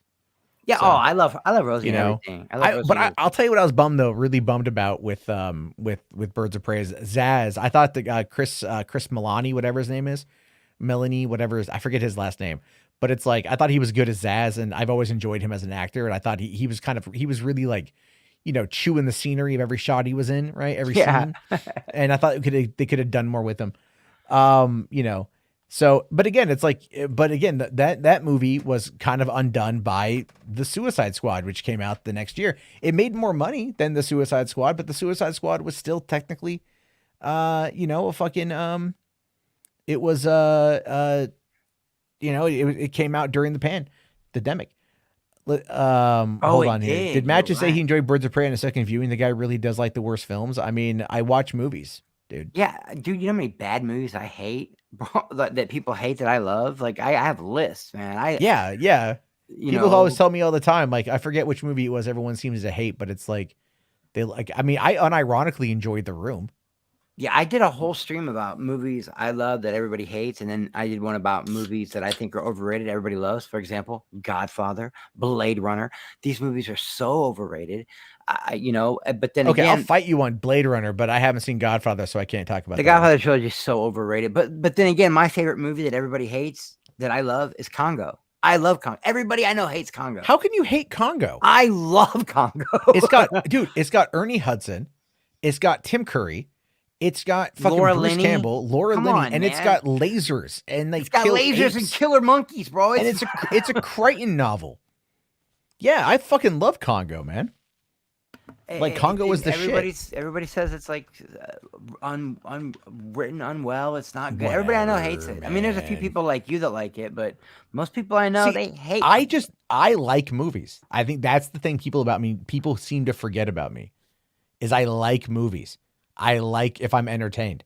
I love Iron Man 2. You know how much shit I get for loving Iron Man 2? Dude, I like Iron Man 3. Yeah, exactly. Right? Like I get a lot of shit for liking Iron Man 3. I bet you when I finally sit down to watch 2018's Predator or The Predator, I'm gonna probably like it and get a lot of shit. Me and for liking Brodan it. fight over it. You're like, dude, you're deep cuts right now. You're gonna get us in a fight. Brodan's in the chat. He hates that movie, but you know what he hates more? He hates that I like that movie more than I haven't seen it. I literally just haven't done it yet. It's fucking dope. I don't care what anyone says. But Prey was really fucking good. Oh, Prey was phenomenal, dude. So it's like, there's good movies out there. I mean, like, what is it? Like not everything John Carpenter did is like utterly amazing. Oh no, I love Ghost of Mars, and most people are like, that shit's horrible. Yeah. I mean, like, Escape from LA, not his best work. No, and the CGI was horrible. It was mid-90s CGI, Anthony, I get it, okay? I get it. I'm sorry, I didn't mean to jump in there, Maddie. No, it's okay. I get it, okay? And I'm an Italian, like full blood, like 85% Italian, okay? My mom's Cuban and Italian, and my dad's full-blooded Italian, Naples and Venice. So for me to not like The Godfather, I understand is like a hot take. I just think there's better movies out there. I really do. And most people put that as like the #1 movie ever made. You know what I mean? Like it's the Citizen Kane of mafia movies. Yeah. I get that all the time from people. It's overrated to me. I'm sorry. And so is Blade Runner. I'm sorry, guys. It's boring as shit. I don't get fine. I can understand the pace of Blade Runner, but it also depends on which version of the film you're watching. But Matt, there's like 37 versions, man. There's 5. There are 5. Theatrical, directors, work print, international, final. There are 5 cuts of that film. I've watched them all, and it's a deep movie. I'll give you that. I would argue the final cut is the most approachable. And I think that Blade Runner 2049 definitely plays off of the final cut. And I really like Blade Runner 2049. When they do the Blade Runner, I like 2049 as well. I don't like that it undid what Blade Runner did with the little origami. What's his name? Edward James almost. With the origami and left it there, and that puts it in your brain. Don't get me wrong. I've studied this fucking movie. What they puts it in their brain that Deckard is a replicant. Deckard is a replicant, and then I've been saying that anyway. They actually, if you watch, and then they undo it in 2049. They say he's not a replicant. Like what? Yeah. Well, it's kind of like I was watching, and so in Halloween, right? Like in the 2018, the kids are walking in the opening of the movie, and they're talking about like the event that happened, and one guy goes, didn't people say that it was like Michael Myers was Laurie Strode's sister? And then they immediately go, no. Some people just made that up and other people just went with it. Like maybe that's how we just process it or whatever. And I was like, Carpenter didn't want to do it, but he did it.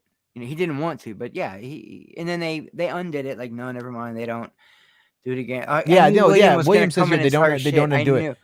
I gotta watch. I love you, William, but they do. They undo it in the desert scene when he's in Vegas. They undo it, man. They literally let you know that Deckard's not. He's human. if I'm not mistaken, Ryan Gosling flat out asks him, doesn't he, or some shit like that. I have to go back and watch it's been it again, 5 years since I've seen it, so I gotta go watch it again. But that's it's like, a again, great movie, but yeah, I thought it said that too, Shogun. I mean, Chris seems to remember it differently. You know, I don't. it might have been.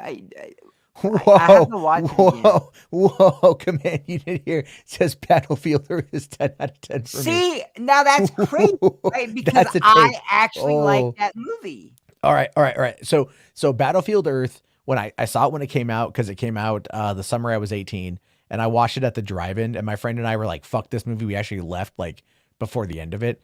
And then the following year, it was on HBO, and I watched it one night, and I didn't hate it. Like, I felt that the overuse of Dutch angles was just really That's like the thing stupid. I didn't like about it. But it's like the story was interesting, and one of the guys who worked at the drive-in was a big Battlefield Earth fan, and he was kind of talking it up. So maybe that was like what influenced me a bit more. It's like, I think here's the thing. And I said this with BVS when BVS came out, the theatrical cut. I said, you should spoil this movie for yourself, because and talk to someone who knows what's going on, and like get all the details that you need to know. Because I think that kind of works for something that's an adaptation. So it's like certain things are going to get cut out. And I'm not saying that these are bad. Guy, the chat's really turning on me. Listen, I'm not saying Godfather trilogy are bad movies.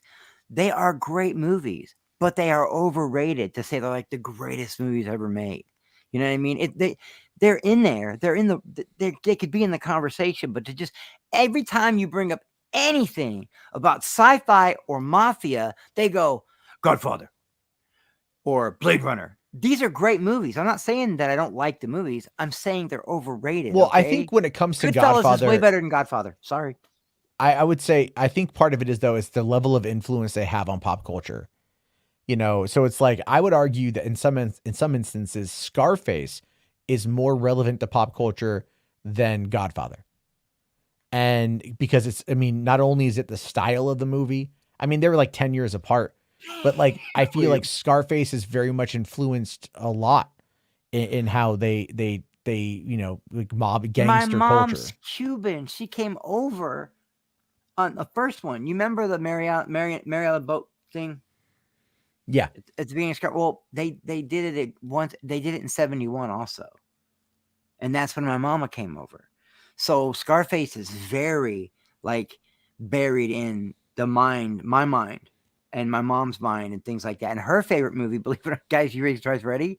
My mom's favorite TV show of all time, Little House on the Prairie. Her favorite movie of all time, Goodfellas. That's a big, you know. That's a thing. So here's a hot take for you. Here's what you know what I think the best mob movie out there ever is? Fucking Untouchables, man. Untouchables is great. People love it's like Untouchables. I mean, it's about the cops, but it's like, as far as the mob goes, like, I think Untouchables is literally one of the best films I've ever seen. Everyone's saying Casino. Did you ever hear the David Spade joke about Casino? No. He goes, Casino it. Liked it better the first time when it was called Goodfellas. I've actually never seen Casino. So yeah, you have. Have you ever seen Goodfellas? I have seen Goodfellas. You've seen Casino. Oh, really? Okay. Yeah. I love Goodfellas though. Like I was one of the first DVDs I ever owned was Goodfellas. No, like, Casino's amazing though. Yeah. I mean, I think what it was is like Casino came out. That was what, 96, I think, was Casino. Yeah, 95. I was like 14, right? 13, 14 years old when that shit came out. Sharon Stone killed it. It's an amazing movie. It's really not Goodfellas. I'm just fucking with people. It's amazing, but Goodfellas is better to me, you know. And I'm sorry if people are mad at me, because I knew William was gonna be like, he said Chris needs some Benadryl. I know, man. Like I've tried so many times with Blade Runner, Matt. I really have. It's so fucking boring. Even the speech that Rutger Hauer gives on the roof at the end is amazing to me. Like, it really is. Yeah. But I still think it's overrated. You know what I mean? That's all I'm saying. I know. I get it. I think it's like the ideas that these things turn into, right? Like, I think that's a lot of it. Where I also feel like at this point, we don't necessarily have those kind of culturally significant films anymore. No, and I wish we did. I really wish we did. You want to know how we get there again, right? There's a really simple way for that. Get rid of fucking internet? It's not running out of internet. We have to like slow down on the rate of consumption. Literally. Oh, because we do. Man, that is a good point. Listen, F's in the chat to pay your respects for our minds. Because no, you're right, Matt. We consume streaming shows. We feel like we have to review everything, especially for YouTubers and content creators like you. I can't imagine how much shit you consume. No, I don't. I burn out. It's not that I burn out. I should say it's that I'm just like, I'll sit down and I'll go like, okay, I've got to watch this show, this movie. Oh shit! I heard some news about this movie might come out. Because I'm gonna be asked about, because I know that when I go live, people are gonna go, "Oh, did you watch this? Did you watch this? Did you watch this? Did you watch this?" And then I'm just like, okay, but then I get up, I'm with my kids, and I can't watch the stuff I want to watch with them because it's not, conducive. No. And then that's part. I was the same way, dude. That's it's all part of being a good dad. Yeah, it's all part about being a good like dad. last night, I just gave my kid her tablet. Like, I'm gonna go watch a horror movie. You're good. Stay over there. And then it's like, but then I'm tired and I'm just like, all right, and like thankfully tonight I squeezed in Halloween Kills. And I still haven't watched last week's Andor or this week's Andor. Tomorrow is the season finale of Rings of Power. That's on my fucking list. Look at all the shit in the algorithm right now. Dude, you got Rings of Power, you got House of the Dragon, which I've only seen the first episode. Even though She-Hulk's tonight, the finale's tonight. Yeah. You got which I'm looking forward Andor. to. Yeah. Oh god, the finale's in like 10 minutes. Yeah. It's crazy. There's a lot. No, there's a lot of stuff there. There's a lot of stuff there on that. Real quick here, we got Command Unit here says, I didn't even notice the Dutch angles. Maybe I'm just used to them because I watch Power Rangers a lot, the way they use Dutch angles. I mean, the whole movie was Dutch angles. How did you yeah, like I mean, if you watching Battlefield Earth kind of feels like you're watching an MC Escher painting come to life. Given how just weird some of the camera work is, it's like Kenneth Branagh probably watches that movie to orgasm. I just love how over the top it is. I love that it's great. They steal Harriers and they teach each other how to fly, and they're like cavemen. Look, these people, they haven't even been there that long. Yeah, they haven't even been there that long, and our humanity's already gone back to caveman shit, Neanderthals. It's so so over the top. There is the idea that without modern day technology, society would revert back very quickly. I mean, think about it. Think about right now, if something happened and we lose power, we lose water, we lose whatever, we lose our infrastructure, we're all boned. Like we're all boned, And so it's like, then the people who have not are going to want to, it's going to revert back relatively quickly. And I did miss this one here. New Zealand $2 from for Waleed. Thank you. It says, after the first reactions, now 100% sure Black Adam will flop. I mean, I did miss that one, but at the same time, I don't think necessarily it's going to like 100% flop. Grace says this movie's going to kill the DCEU. So I'm gonna bring up Grace's posts. I keep forgetting we were going to. Yeah. So this is her first one. She since deleted this. Black Adam social media embargo was lifted. The Rock puts 200% into the wrong movie. Should have made Black Adam versus Superman. This starts very strong, but halfway through I lost interest. Just 5 seconds to Henry Cavill, but he looks incredible. More coverage to come. And of course, people got real mad. Well, she spoiled how long he was going to be in the movie. Plus, she shit on it, said she lost interest. And I thought Grace is a comic book chick. She has her own comic book. She's an artist before she did this. People who don't know Grace, she knows her comics, okay? And everyone's like, oh, she's a Marvel shill. She used to be a DC girl. I'm telling you guys, she used to be a DC girl. So for her to say it should have been Black Adam versus Superman sounds dumb to me, Matt. I don't know why she would say that. I don't know. I haven't seen the movie. Right? So I can't say it. But she did amend that. She did delete that. She then posted this up here. Initial reaction starts out strong, ends like you're watching Pirates of the Caribbean 5. It's a very interesting comparison right there. That's such a very interesting thing to go like, remember the ending of Pirates of the Caribbean 5? Who remembers the fucking ending of Caribbean 5? That's where they go to the bottom. They go to the bottom of the ocean and like they split the ocean. And and Jeffrey Rush finds out that girl's his daughter and blah, blah. Spoilers, guys. Yeah. Oh, it's a fucking 5-year-old movie. I think we're good.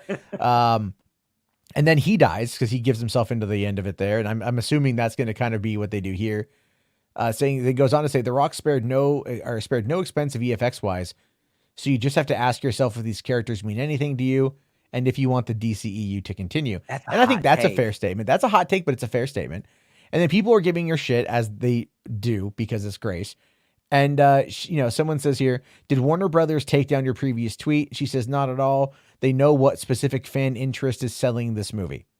And that is 100% correct. Okay, that one's true. I'll give her that one. But I said, then I'm 50-50 on Grace. I always have been. But then this one here, again, I'll give you this next one here.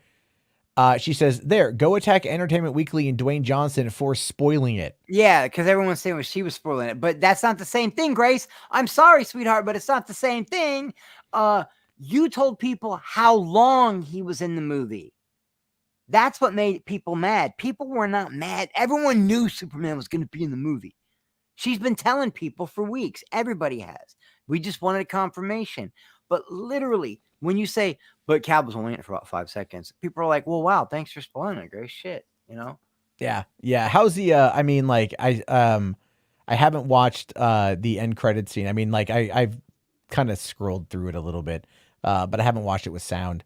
But again, this whole thing is everywhere, and as it will be, and this is what people are going to be waking up tomorrow and talking about.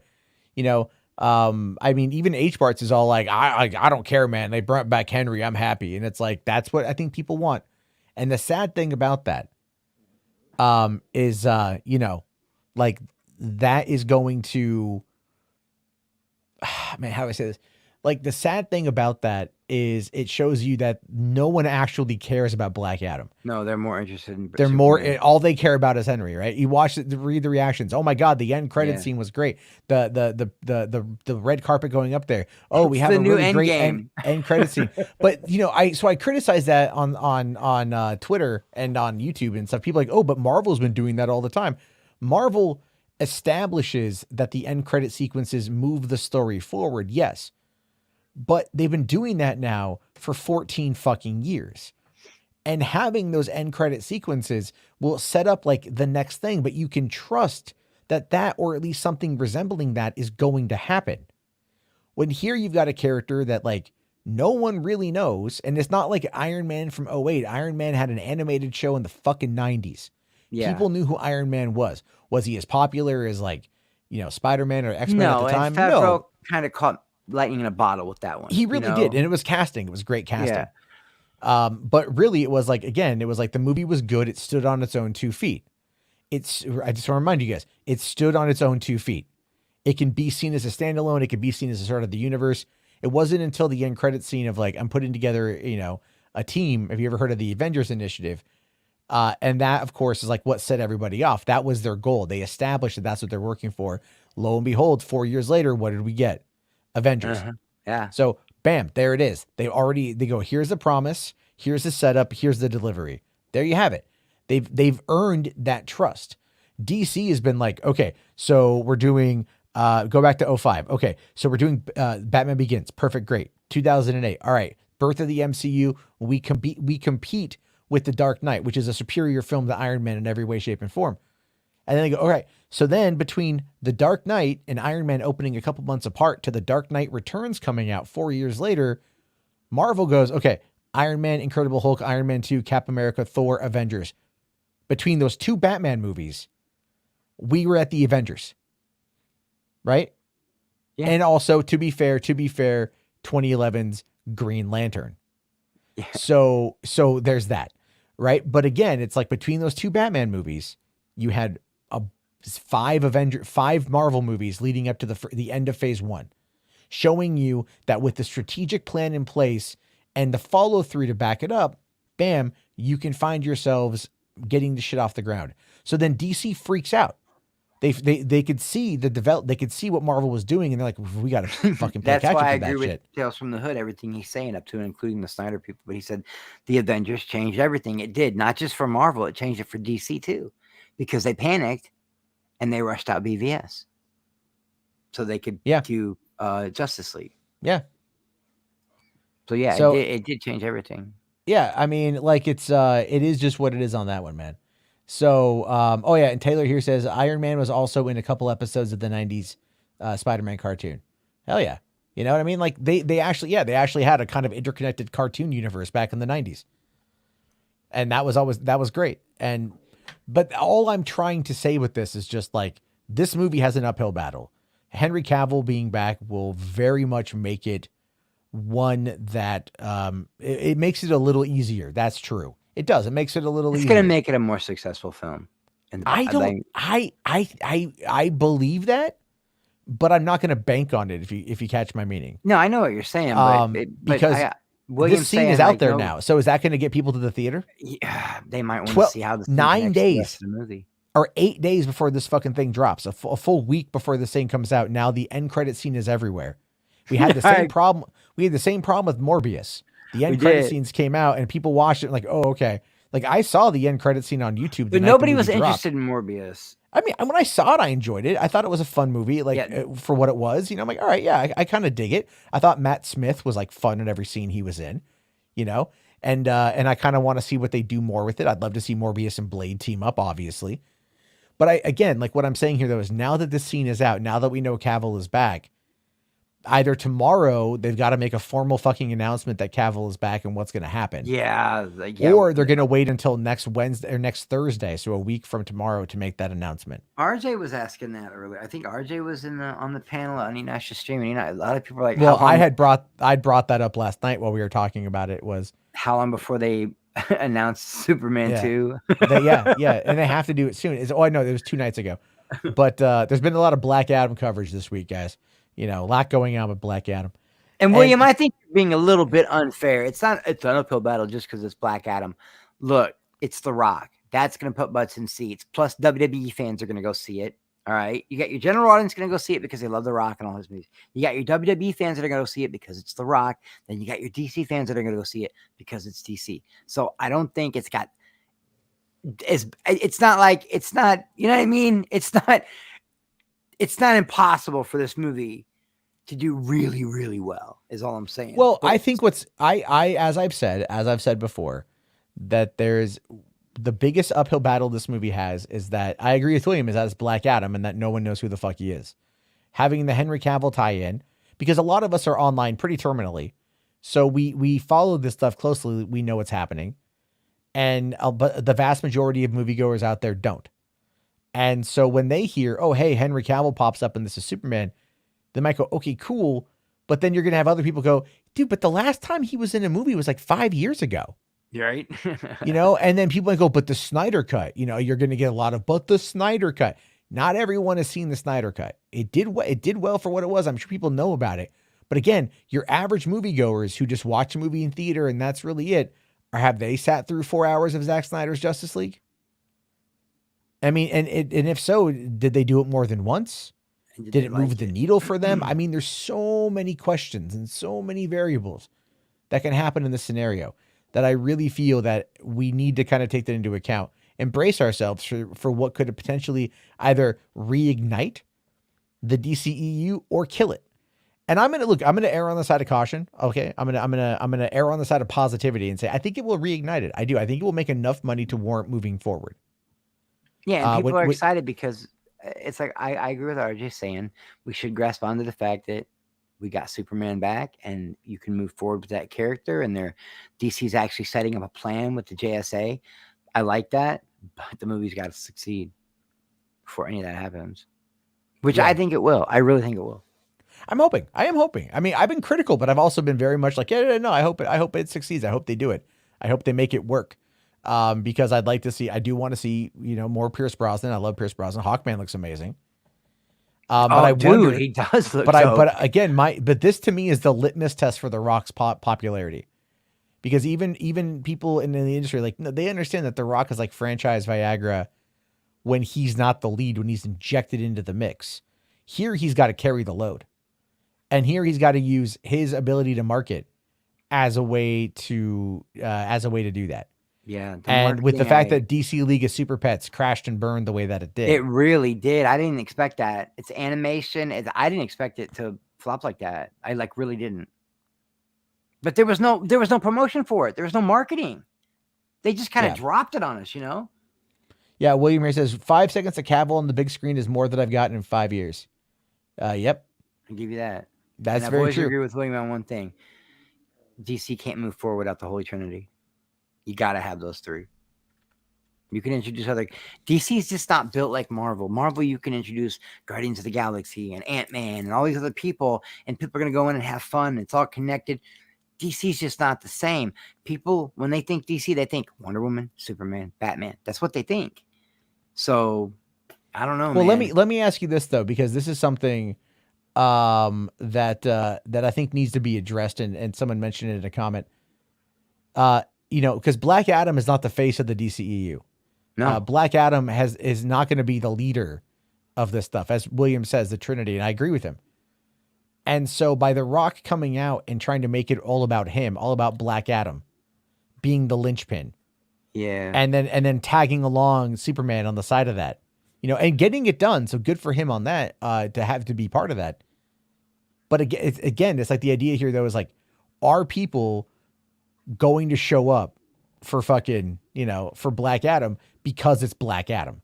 And if they show up for The Rock, are they going to be impressed with the story and the world building and the other characters? I think that's to what they're want to banking see what's on. going to happen. They're hoping. I think that's what they're banking on, that. Maddie. Yeah. And I think bringing Superman back is a great idea because people go in, oh, I like this Black Adam guy. He's a great villain. I like, oh, he's more anti-hero. Okay, he kills everyone. Oh, Superman. Like, that's what they're banking on. And I really hope that that's how it happens because DC fans have been just taking him to the chin for about 5 years, bro. Just that part does really suck.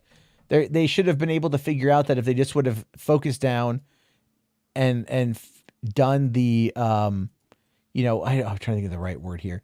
If they just would have like followed the plan and whatever that plan would have been, figured out a plan, figured out something or another, they could have actually like gone, okay, great. Like we can do this. We can catch up to Marvel. It's going to take time, but I will say that The Rock did say tonight when someone asked him about whether or not they could take on Marvel, take a bite out of Marvel. He just goes unequivocally no. So he understands that, he understands that this will not do Marvel numbers and it shouldn't be expected to do Marvel numbers. But I never but before it should have been expected. Now it's not in all these years later, but I don't understand. Even with the restructure, like they got impatient. When you take the name Superman and Batman and you put them together, okay, and you try to recreate one of the greatest graphic novels of all time, that movie should have made $1 billion. Just off the two names alone. I don't understand why BVS failed.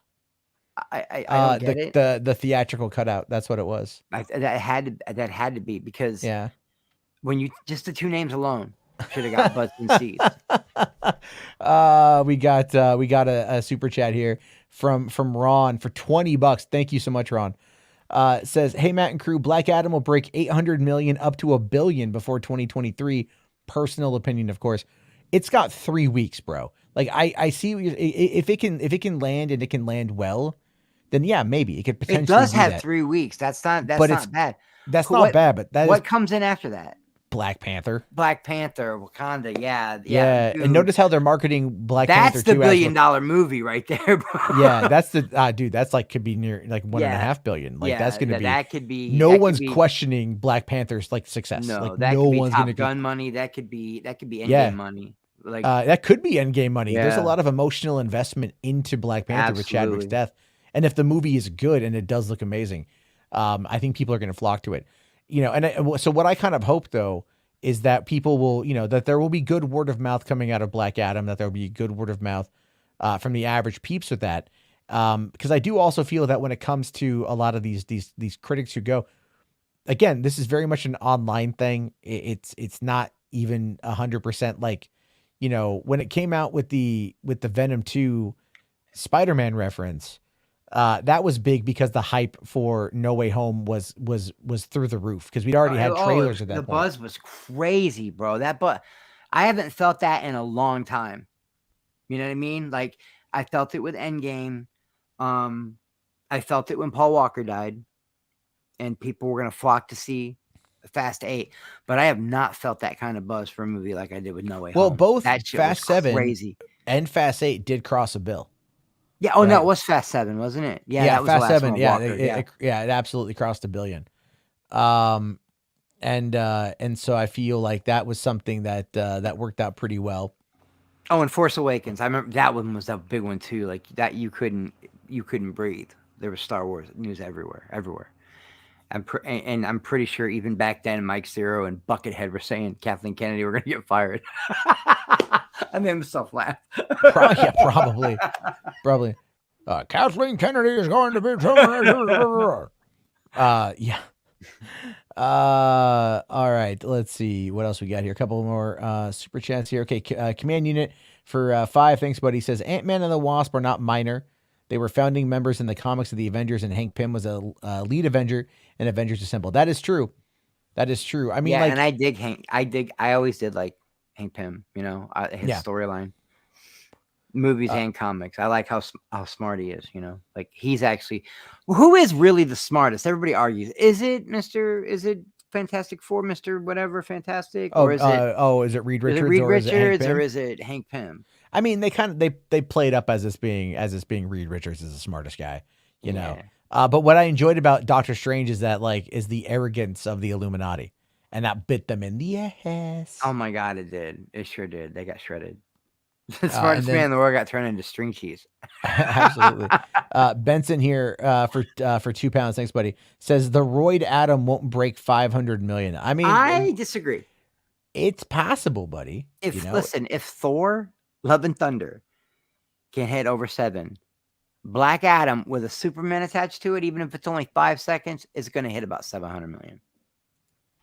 I really believe that. I think it's going to break records.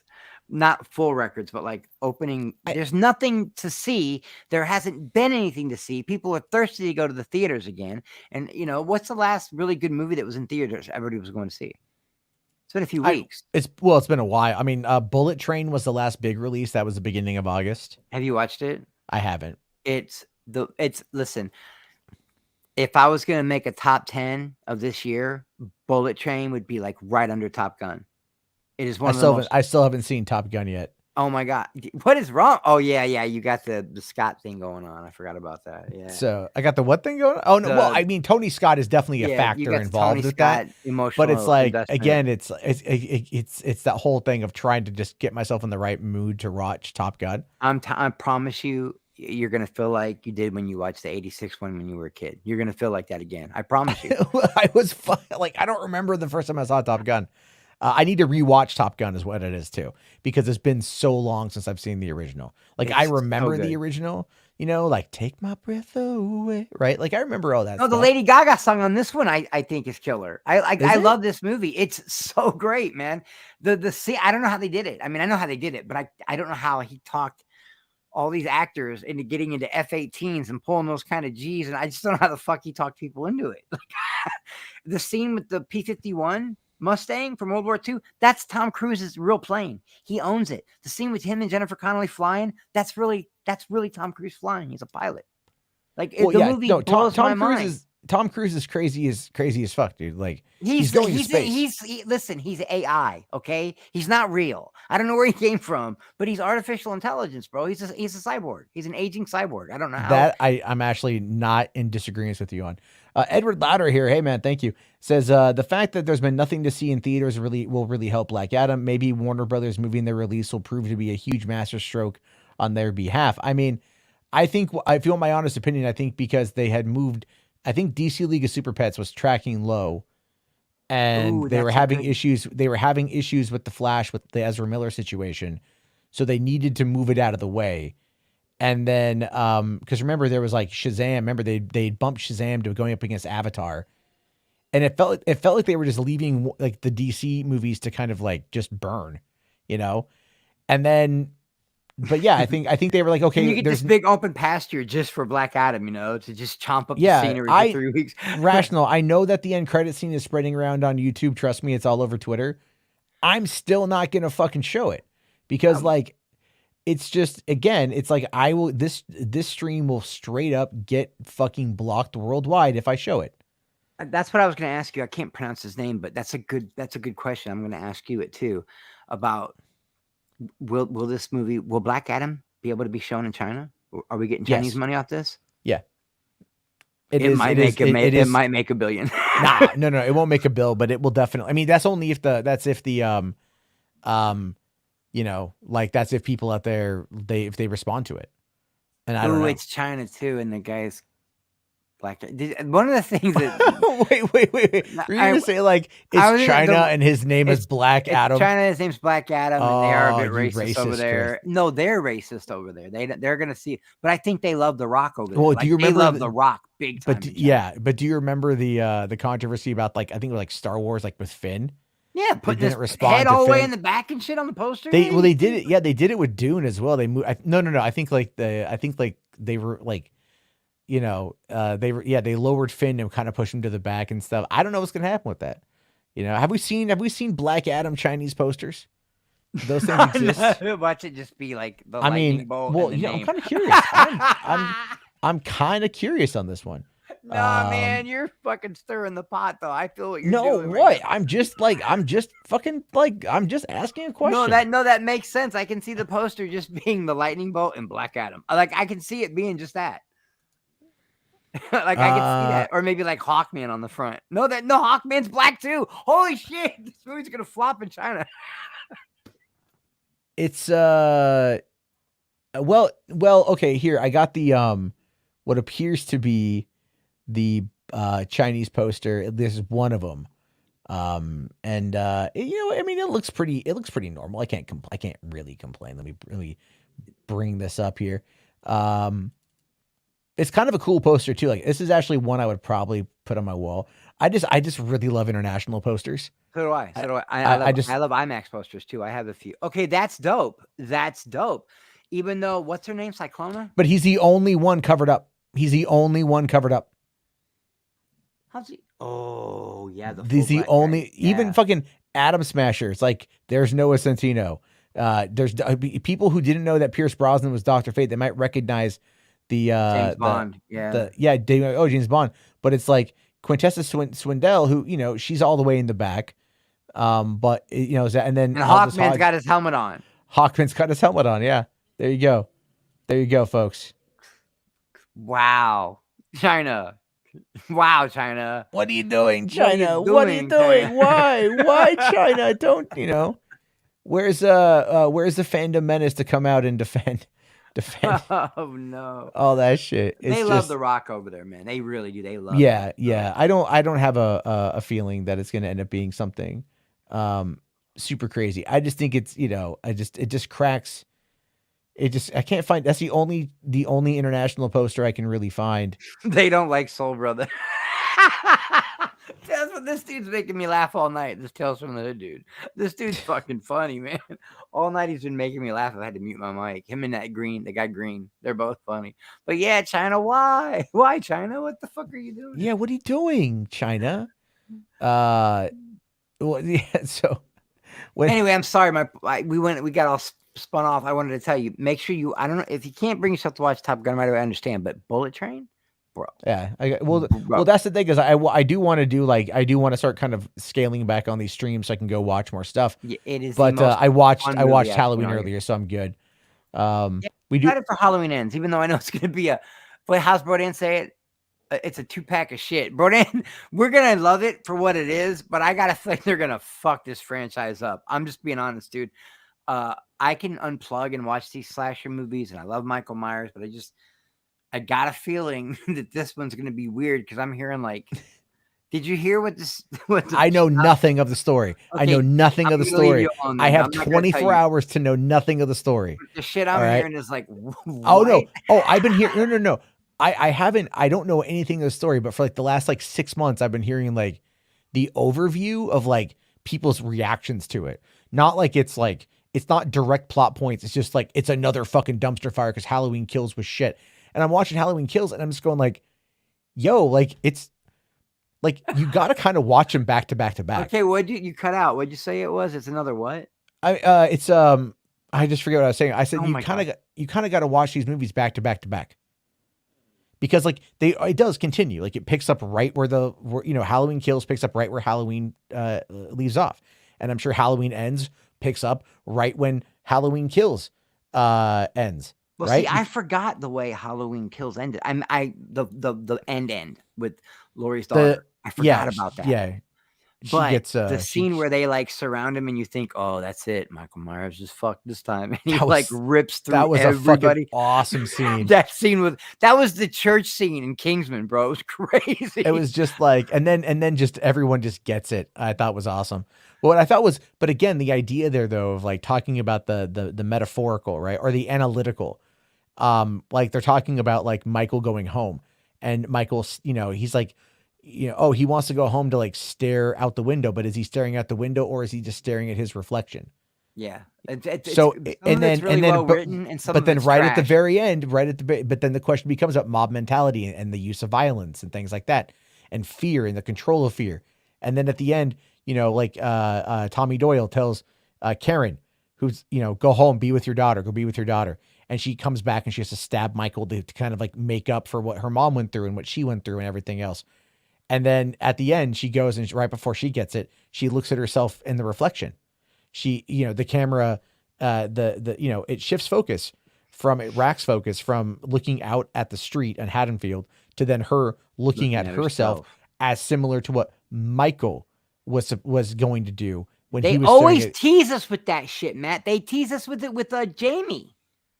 What's her name? Horror gal, the girl that. At the end of, have you watched all the Halloweens? At the end of part 4, he stabbed somebody with scissors. A little girl did. And they made everybody believe that the Michael Myers curse was going to go into this little girl. Oh yeah, that was Danielle Harris too. Danielle Harris, that's her name. That's crazy. She was at the premiere. I talked to her on Instagram sometimes, and I couldn't remember her name. That's horrible. Oh man, just ask her what Katherine Heigl was like in Wish Upon a Star. Really? They were in a movie. Great. They were in a movie together. It's like where they do a body switch. Their sisters do a body switch from like the 90s. There's Katherine Heigl and Danielle Harris, and she's like the nerdy kid, and Heigl's the popular one. It's a pretty fun little film. She's got this new podcast. It's got a play on words, something sexual, because she wears lingerie in all the podcasts. She's got a lingerie line. She's trying to. It's smart, and she talks to people, and some of the stuff she says sometimes is so funny. But yeah, and now that they tease us with Laurie Strode's daughter in this one that might get the Michael Myers curse, and then nope, that don't happen either. They keep teasing us with that. Well, it really does, kind of break down like what the curse is and like what it could mean, and that's what I'm wondering what they're going to do with it, and I don't know what their plans are with this thing.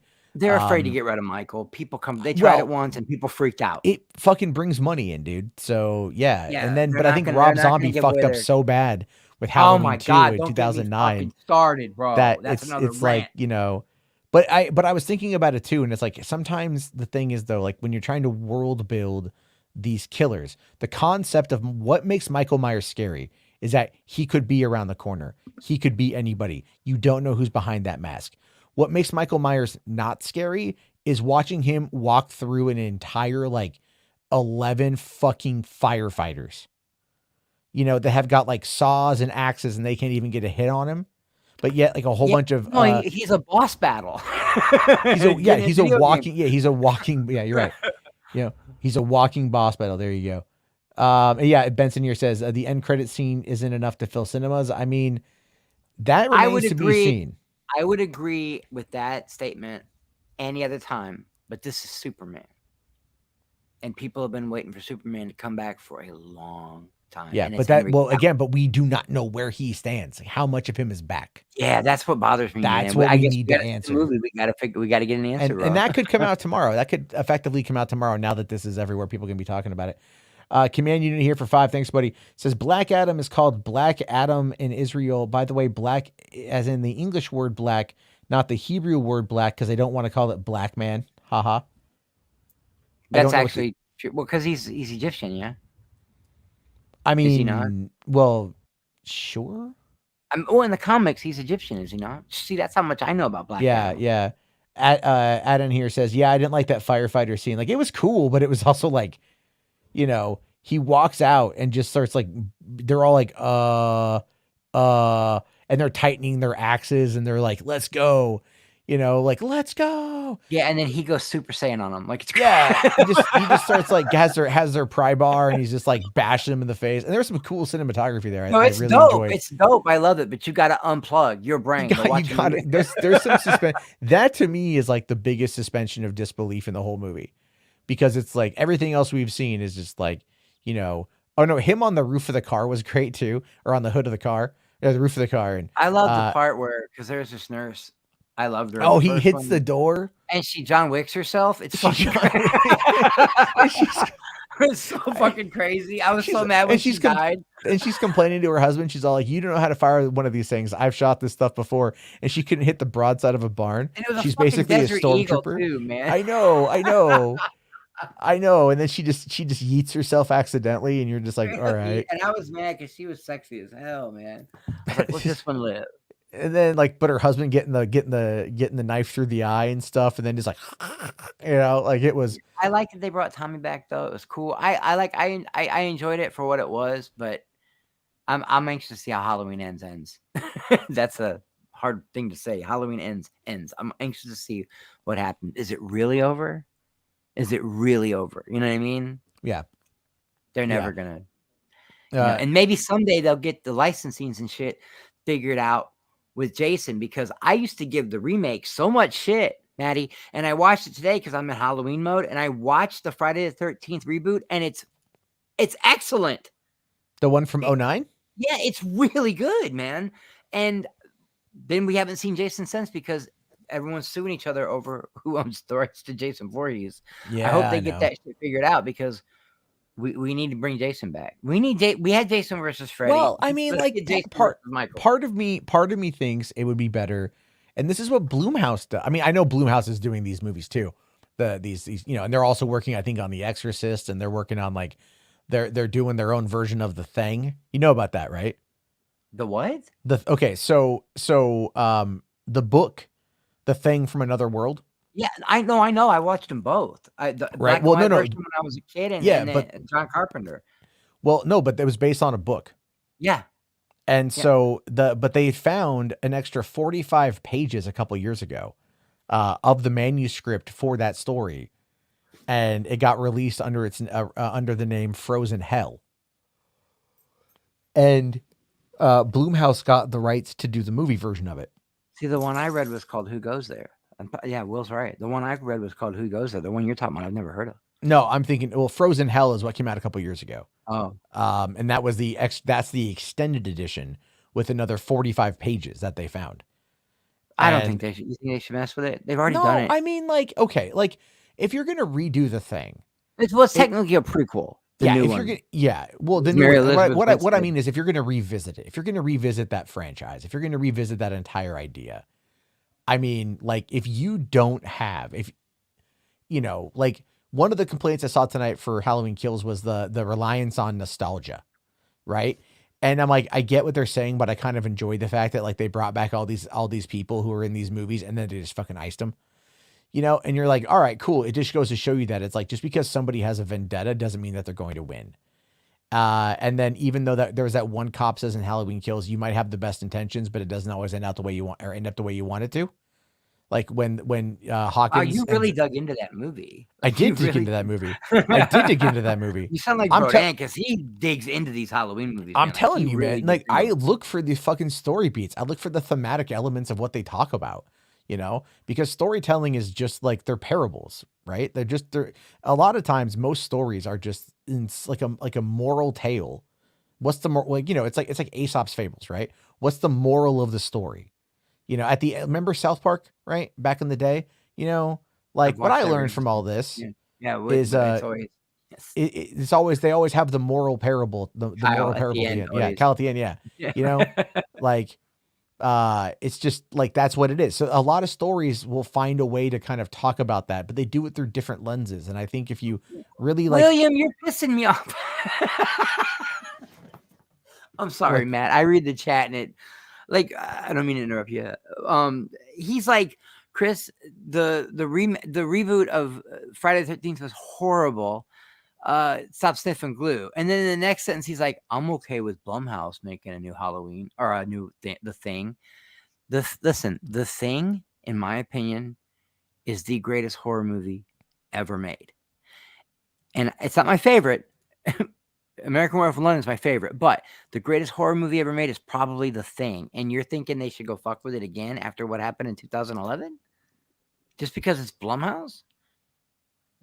And he's yelling at me, Matt. Like, he's yelling at me about liking Friday the 13th. He's bullying you about The Thing? He's bullying me about Friday the 13th.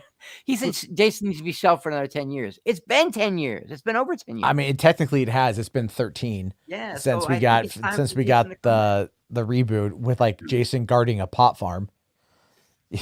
That's not fair. See, you guys are dicks, man. Okay, sorry. Jason guarding Camp Crystal Lake, which just so happens to be adjacent to a pot farm. Exactly. And there's a whole like underground cavern thing, and he kept that girl because she looked like his mom, the way the bells would ring. And now it showed us how Jason, instead of, you always see him walking and people are running. You're like, well, how can he walk and just catch people? Well, he's got all those underground tunnels with those bells. He knows where you'll be. That it explains a lot. That I will say I really enjoyed the Friday the 13th video game where you could actually like use a special power and teleport yourself to another part of the map. Because this one he actually ran. Do you remember that? He ran at these motherfuckers. Yeah, that was scary. No, I mean I agree with you. I think like the 09 movie wasn't like, I mean, look, as I'll say, as far as nudity goes and gore goes, it was pretty good. Yeah. And who expected what's her face that plays she's in The Flash, she's the ice chick, whatever. I can't remember. Oh, Danielle Panabaker? Yeah, I didn't expect her to die. Like there's three of them left. She's in. You think she's going to be the final girl, but it turns out Jared Padalecki, his sister's alive. So him and his sister and Killer Frost. Oh, yeah. And he's been holding her hostage for like a week or whatever. Yeah, for a month and a half, 6 weeks, and that doesn't make any fucking sense. Killer Frost just like it's. And you're like, what? That movie, I really enjoyed that movie. Maybe it's because I just watched it today and I got goggles on, but I enjoyed that movie. I thought it was really good. And I think I just found it was funny that Willa fucking Ford was in it. Oh my God, Willa Ford was in it. She was the girl who ends up getting like killed underneath the dock, like stabbed in the head. And it pulls her out and you see her tits and you're like, okay. Yeah, like, I completely forgot about Willa Ford. She had like a big hit in the 90s. Yeah, what's her songs here? She did early 2000s. She had a big hit, a couple of them. She went platinum. Okay. So she also posed for Playboy back in the day as well, apparently. Okay, then she hasn't got a problem with her boobies. There we go. Yeah, there we go on that one. I can't very good on that, yeah. We're supposed to get a Lady Gaga nude scene soon. Have you not seen A Star Is Born? You get to see everything. I love that movie. Everything. Everything. It's a very quick shot. Oh, but like she's in the tub. In the tub, yeah. In the only tub. seen I swear to God, like the only thing I've seen from that movie is like that freeze frame. And I'm like, okay. Like I mean, it's so good. Well, I did hear.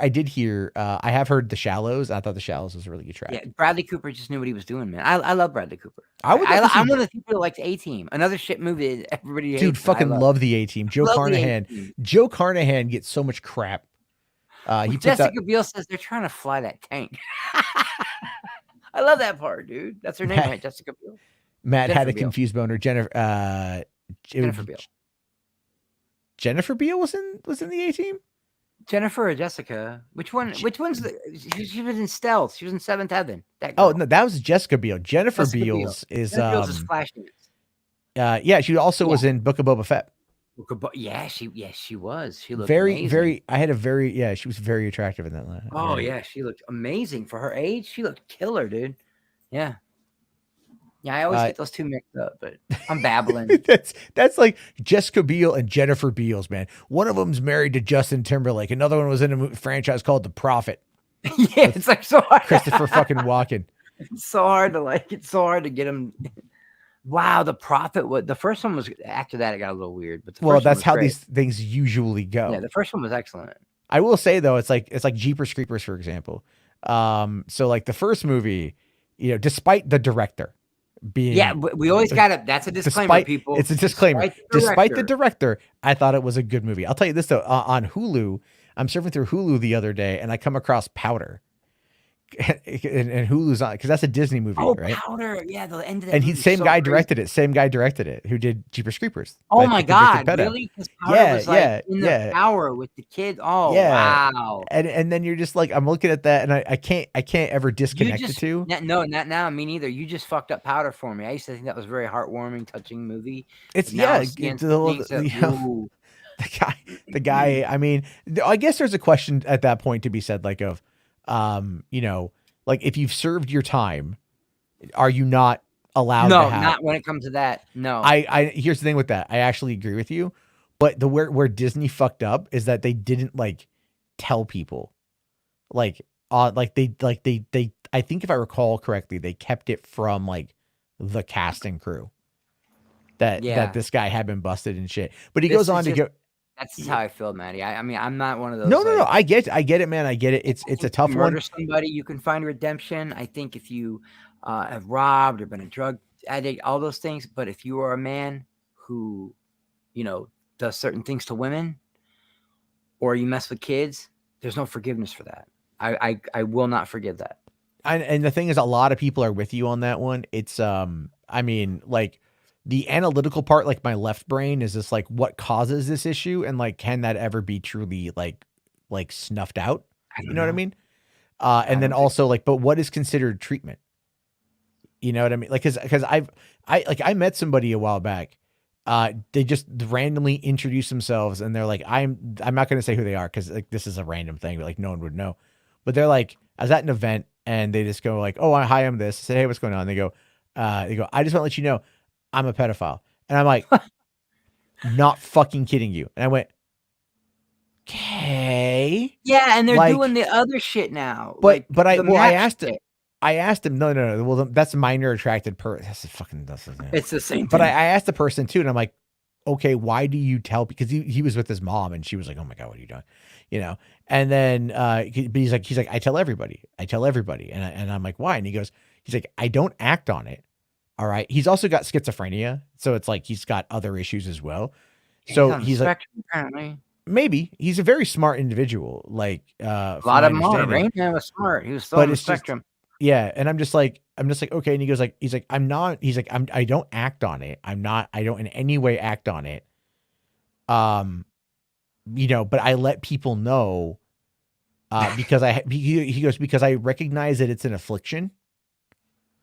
And I would rather them know about it. And I'm just like, and part of me is like, you know, like the father of two young girls is like, but then like the left brain part of me is all, I get it. Like, I don't like it, period. The father party is always going to win. Absolutely. But I'm like, well, good luck with that. Like, but I mean, like, if you're, it's a weird combo. It's a weird combo because I'm like, are you, if they're getting treatment for it? Because that's the other part of it too. The taboo part of that conversation is always what follows, which is like, we know the worst part of it, but what about the recovery? There isn't one. Was there a recovery for Jeffrey Dahmer? He just acted on his. Well, Jeffrey Dahmer also, but if you've watched the new show, there's a lot of hinting at like a very, very, very neglectful childhood and a lot of other traumatic issues from his past. And this is to tie it back into Halloween Kills. The reason why I'm tying it back in is if you look at the idea of what Halloween Kills was trying to say, which is all about generational trauma, past trauma, PTSD, how what impacts us in the past will also determine our future. It can make us, it can break us. Look at Laurie Strode. What happened to her, she was never able to recover. So what happened to her? That's how PTSD works. Exactly. So what? Go to war to PTSD. Exactly. You can get it from anything. But it's like, what if a person is, and I don't know if this happened in this particular case of this guy, but like, let's say, what if a person is sexually molested by a pedophile and they in turn become one, which is something that happens a lot. That happens a lot. Are we to look at that person with the same kind of destructive ideology? You know, the same kind of like viciousness that we, view anybody else. Like, they're a victim of their own circumstance. They're a victim of something that was outside of their control. So how do you, and I'm speaking in general broad terms here, I have no answer for this, But I always wonder about like the treatment process. Like, is there a way to treat The only one I know of right now that they do is called chemical castration. That's the only one I know of. That's a factor, but that you know, that's one way of going about it. There's other ways people can go about it as well. I know a lot of people would just say like, you know, a long stop or a long drop and a sudden stop is something that a lot of people would say. It's just a tough conversation to have. It's a very taboo conversation. Really is. Because I know how they handle it where I'm from. Yeah, they probably handle it the same way where you're from. You know, so all I'm saying is just like, you know, it's like a very, I'm trying to tie it into like storytelling and like how we analyze and how we process stuff. Because Jason Voorhees was mentally ill. He was mentally ill and he was abandoned as a child, basically. Exactly. It's, He watched you his know, mother it's get murdered. Yeah, watched his mother get murdered. He decides to pick up a knife and Avenger, machete and Avenger, you know, and all that stuff. And then like, but then like his mother thought that he was dead, so she ended up killing everybody to get revenge for feeling like her baby was taken away, but he really wasn't dead. He was in the woods. Surprising she didn't know about that, but whatever. And then he saw her die, so then that trauma impacted him. Mike Myers was simply a broken kid. He just came off the assembly line broken. Simple, yeah, you know? and then that does happen, right? And then, you know, he kills his sister when he's 6 years old. He's got the mind of a 6-year-old. He's got an insane physical strength and you know, all this stuff, but he still has that mind of a 6-year-old. So it's like, that's going to be something that people got to take into account. You know, like in the scene in Halloween Kills when she gets the mask and she puts it in the road and she leaves, and I'm just like, and then he walks up and he kind of stops him all like, he's going to go for that mask because he's got the mind of a 6-year-old, and that's what a 6-year-old would do. And then, you know, and I'm right. But then again, like I also called the doctor twist from the first movie. I'm like, the doctor's going to like let him out, you know, just to see him in action, to see him in action, to see it through to the end, which I like that twist, but I saw it coming. So, but again, like these stories are kind of like reflective of how the writer views the world, or how some elements of it, you know, the director or someone putting it together views the world. And they're always, again, like metaphors, allegories, parables, whatever you want to say. And I think that those do heavily impact how we view our view of the world. And so, you know, it's like how many times, you know, do you, like, let's say, for example, looking at like how many times you see a black guy on the street and you think that guy might be a criminal because of how much media you've been exposed to. Yeah. How much predominantly that in your head. Since you were a kid. Yeah. You know, and we see this pop up in media as well, but media very much influences the way that we think and the way that we feel. And, you know, that's our, you know, and our inability. I mean, look at the fucking, like, look at the whole Roe v. Wade thing, right? Like, all these people just want it gone for no other reason than it's like they've been working at it for 40 years since the Supreme Court voted on it, and they're able to get it overturned because they waited their time and they played up the angle of like the demonization, vilification angle of it. Well, you're not a true Christian if you believe in this, blah. Yeah. The Lord says blah, blah, blah, all this stuff. And people out there believe them. They fundamentally believe the repetition of the ideology. It doesn't matter how destructive it is. And movies are a really good way of showing us that, how it plays out, right? I still say one of the best villains in any horror movie was Marcia Gray Harden from The Mist. The Mist, bro. She was, because she had a flock before like 2 nights in there, people freaked out and they turned to Jesus right away. Oh my God, I need Jesus. And then she's like, well, Jesus says you need to kill these people. It's fucking nuts, dude. The Mist is so well done, man. Marcia Gay Harden was a great villain in that, and she was scary too. Funky Few says this show has become depressing. Oh, first time here? Yeah. First time here, bro? First time here? Like, dude, I go off on tangents, man. Like, I go off on tangents about a lot of different That's shit. how a podcast is supposed to work. I will go off on stuff because I like to find ways to tie things in as best I can. LOL, Nurse Matt. Ratchet, yeah, I agree with you on that one. And rest in peace. She just died a few days ago. She did, yeah. Nurse Ratchet was a great villain too. Yeah. You know, and I mean, she was an inadvertent villain. You know what I mean? She didn't even. She was try. she was a villain. She was a villain mostly based upon her circumstance. Her circumstance, and if you can villainize somebody through protocol. You know what Yeah. I mean? That she became a villain through security procedures and protocol. Yeah. It's, you know, that's crazy, but it's one of the greatest movies ever made. It's all about a lot of it. You know, you have to ask yourself how much maintaining order then turns into, you know, sadism, right? And like what you get out of it, and like How dare you question my authority? Yeah, type of shit. You know what I mean? Basically, I am the be all end all of all of this, and that's a big factor of it. Can we get a Matt Jarbo bingo card for what? I mean, I don't know what you guys want me to say. Hold on. Halloween 6 says Michael was cursed, but Halloween H2O retcons it. These are not all canonized films, man. Yeah, they are. It's mixed up a lot. They've rebooted it. I do know about the Thorn, the Brotherhood of the Thorn or whatever, the Cult of Thorn, and how Michael was supposed to be cursed by the Samhain from the old Celtic days. Yeah, and that was like again, they're trying to like figure out like you know, that could have been a good storyline had they not. That could have been a good storyline, and I think it would have been an interesting storyline given like all the sheer power that he has. Like, you know, he crushes that dude's head with his foot. And it's excellent. It's the gore is great. Very early Paul Rudd. Oh God, yeah. Oh, that was right around Halloween 6. That was right around Clueless time. That was 96, I think, for Halloween 6. And then like I remember the girl like, it's raining. Was it? It's got warm rain or whatever it is, right? Or like it's raining red. It's raining red. That little girl dancing under the tree, and then like you look up and like the dude's body's just all mangled in the branches, just dripping blood on her. And then a community here says people are arrested for the crimes they commit.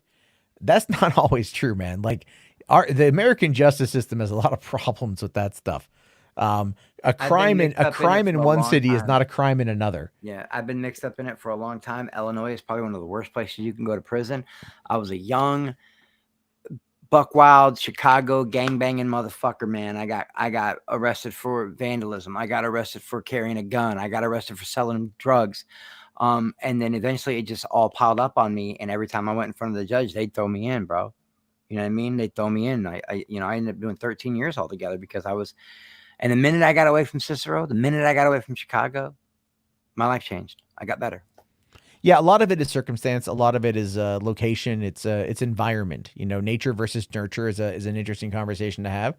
I mean, like one thing I would like to see is just like looking at these. You know, we have like if you look at these inner city environments, like Watts, for example. You know, being in LA and everything, Watts looked pretty fucking terrible, and it is pretty fucking terrible. And then you look at Compton. Compton was really bad in the early 90s, but a lot of money got pumped into it because of the music scene. And I was talking to these kids about 10 years ago when I was there, and they grew up in Compton, right? And we're at this school in Watts, and we're having lunch and whatever. And they said, "Oh," I'm like, "Oh, where'd you guys grow up?" And they're like, "Oh, Compton." And I'm like, "Oh, wow, what was that like?" You know, because being a 90s kid from the suburbs of Portland, my only knowledge of Compton was from music videos and from movies and from Boys in the rap. Hood. Yeah, no, I get Boys it. in the Hood. Yeah. Menace to Society. You know, NWA, Tupac, Ray, fucking Snoop. Remember a stream not too long Row. ago? You and me, we were like talking, and then we brought up Coolio, and we were like slide, slippity slide, and we were like, we can't sing the rest of that line. Remember that? Yeah. And he just died recently. That's crazy. Yeah, I feel 59, man. That's fucking terrible. That my mind, man. But I'm just saying, it's like if you put money in these locations, you can see, and the social programs are there. It will take time, but you can see changes. There will always be resistance to change at first because people will always feel comfortable in their surroundings, despite how terrible they are. You know, they'll find the comfort no matter how bad things get. Because that's just what they do. That's just what people do. You know, we adapt. But eventually things can get better if there's enough resources allocated to something. And I think on that front, that would be very helpful to those communities. You know? Yeah, like the older I get, the more I learn. Like it's true. Like knowledge is one thing, wisdom is another. Like the older you get, you look back and you go, "Whew, I shouldn't have resisted there. I should have made." Hindsight's a motherfucker, bro. Yeah, look, William here says Compton didn't get super bad till 85 and crack hit. Yeah, yeah, crack was CIA, baby. The CIA, I believe all that shit. I know it's true. The Iran-Contra shit, it's all true. Well, the CIA created LSD and put that into the market by running it through prostitution houses, through brothels. That's crazy. The fact that our government ran prostitution rings and yet it's like it'd still be illegal for me to get a hand job that I pay for. It's like, what the fuck? You know? It's like fucking elite, right? I'm just saying it's like, imagine how many dudes would like be happier if you're like, man, it's Friday night, I got $50, I'll pay for an HJ, you know, like, and not have it be a problem. Yeah, like no, I don't know if you talked about it in any of your streams lately, but like that girl Adriana Chechik. Oh yeah. Here's the thing with that, right? Is like, I feel really, because I fell and broke my back last year as well. Well, before she broke her back, Matt, she's one of the only people to come from porn and not start an OnlyFans, not use Twitch to try to promote something sexual. She just wanted to play Fortnite. Yeah, well, you know, Mia Malkova's on Twitch, right? Yeah. But she's also got an OnlyFans. They wouldn't let her. They took her out of the Fortnite tournament. Who, Mia Malkova or Adriana Chechik? Adriana Chechik. They took her out of the Fortnite because of her old job. Is she still active in the industry, or is she out of the industry? No, she left. She became a true gamer. I mean, like, she made a lot of fucking money in the industry, I'll tell you that. Yeah, but yeah, she did. Yeah, but I'll tell you, I'm not a fan of her content. I'm not a fan of her. I'm not a fan of her scenes. She's gorgeous, but it's like, I don't like the squirting. It just I'm like, every time it's like, oh, look, it's Adriana Chechik. Awesome. Cool. And then it's just like, it's just like water sports. They have Amaranth and all these hot tub girls and all this shit on Twitch, but you're going to kick her out of a Fortnite tournament and she's a true gamer. She doesn't even have an OnlyFans to promote. She left porn just so she could be a gamer. And then they felt bad. So they said, okay, come to TwitchCon. And she shatters her back. What the fuck? In 2 places and needs a metal rod on there for support. And I'm all like, once again, man, her body finds a way to take a rod. Yeah, that's funny. Well, I was, but the thing is, I feel bad because I know it's real work. I actually believe that. I've never had a problem with that. I've never had a problem. Like you were joking about getting hand jobs for $50. I've never had a problem. I view it as like, I think we need to like legalize it and like, and like regulate it. Absolutely tax the fuck out of it. What the fuck, William? He does this. That's his mind at work. That is not mine. All I said was Adriana Chechik, and I was trying to talk about Fortnite. He brought up the squirting shit. He brought up the water sports. I didn't bring that up. You get embarrassed if I say like anything gross on another stream and you're just like, wow, squirting. I want to see your search history, William. It's going to be very fascinating. You're going to be, but again, the way that the stream has been all over the place anyway. We should have ended like an hour ago. I'll figure I'll just watch the She-Hulk finale and then go to bed. But no, I mean, the thing with Adriana Chechik, like I felt really bad. I watched the video. I watched her fall. It hurt. And again, I know the pain. I know the pain of like, cause I still, even though it's been a year and a half since I fractured my back in 3 places. It's healed fine, but like there's days where it just hurts, and it's like, I know it's from that. And it's like, I can't do shit. No, back injuries are, dude, they just stay with you, man. They stay with you for a long time. Chronic back pain and stuff. It's horrible. Brian's blowing me up. Talking about, dude, this episode is crazy. I gotta call the hospital and check on my pop anyway. Everybody knows anyway. I just don't like to bring it. My dad's on life support right now. Yeah, I heard about that, man. I'm really sorry. I'm gonna call and check on him and see if they've got any updates on that. And I'm gonna watch She-Hulk. But thanks for letting me on the stream. And yeah, man, thanks for coming on. I always have fun when I come on here, man. William, I love you, but you're bullying me, bro. All right, I'm gonna get out of here and let you close your stream. Thanks for having me on, Maddie. All right, buddy. I'll see you later. Thank you. All right. Real quick, because I don't want to forget, Benson here had said for £2, thanks, man. The most important news is Sydney Sweeney as Barbarella. I mean, I'm more interested in the fact that they finally got a new Red Sonja. We're going to get a new Red Sonja movie. I forget the name of the actress who's playing her. But, I mean, Sydney Sweeney's making some moves while Euphoria is on a break. So that's good for her, man. Especially after that whole thing she did, a little while back where she's all like, I'm poor or whatever. And someone's like, you just bought a $3 million house. But a $3 million house in Los Angeles does not get you much. That is just real.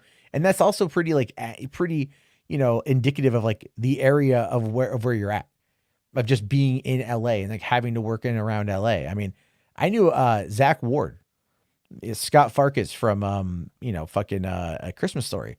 He owned a house, I think further in the valley, but he rented an apartment that he lived at because he wanted to be closer to Burbank to be able to get to meetings and to get down to the bars. So, I mean, actors will do that. They'll get enough money to buy a house and then they go where the work is. And, I mean, Netflix is getting ready to open up another production studio. I forget where I think maybe North Carolina, somewhere in there. They're looking at buying another location. They got Albuquerque. I don't know if that's up and running yet, but they're going to get there. I mean, there's a lot of hot spots for production that a lot of actors and crew are going to be able to go and probably make some pretty good money on that stuff. So, I mean, there's stuff to do. Anyway, thank you for that one, Benson. Appreciate that. And then Funky Foo 42 says Sydney Sweeney as Barbarella is worth the price of admission. Yeah, sure. And I see the people not liking the She-Hulk finale. Well, again, I enjoy it, so we'll have to wait and see here. But let's take a look here. This one is from Command Unit. This is, oh yeah, by the way, we didn't talk about this today, but we'll get to this real quick. Alex Jones was ordered to pay out $965 million for his Sandy Hook defamatory lies. $965 million, nearly $1 billion. And that's not including lawyers' fees, from my understanding. Now, does Alex Jones have $965 million to be able to like pay off all these people? No, he doesn't. No, he doesn't. But what they're going to do is I think they're going to go after InfoWars' parent company, Free Speech Systems, and more or less keep it so anything coming out of InfoWars, it won't be able to turn a profit. And they're going to probably block his ass in bankruptcy court. And it's entirely possible that him pulling out $60 million from cash out of his own company, treating it like an ATM last year to hide some money, from my understanding, is, as far as I've heard, speculatory, is going to get him in some trouble too. So, we'll have to wait and see how that goes. But Alex is having itself Benson here says he'll be doing a Boogie baking video. A Boogie says he did pretty good with that. So there you go. There you go. Did RJ says here, people hate the finale. Did you watch the finale yet? I don't know. Here, we'll take a quick look here at this. This is only a minute and a half. The emperor gives us free will. The enemy, the devil, the deceiver, the accuser. Get behind me, Satan. What does Satan do? Gets in front of you on our road to the stars. Satan gets in front of human development.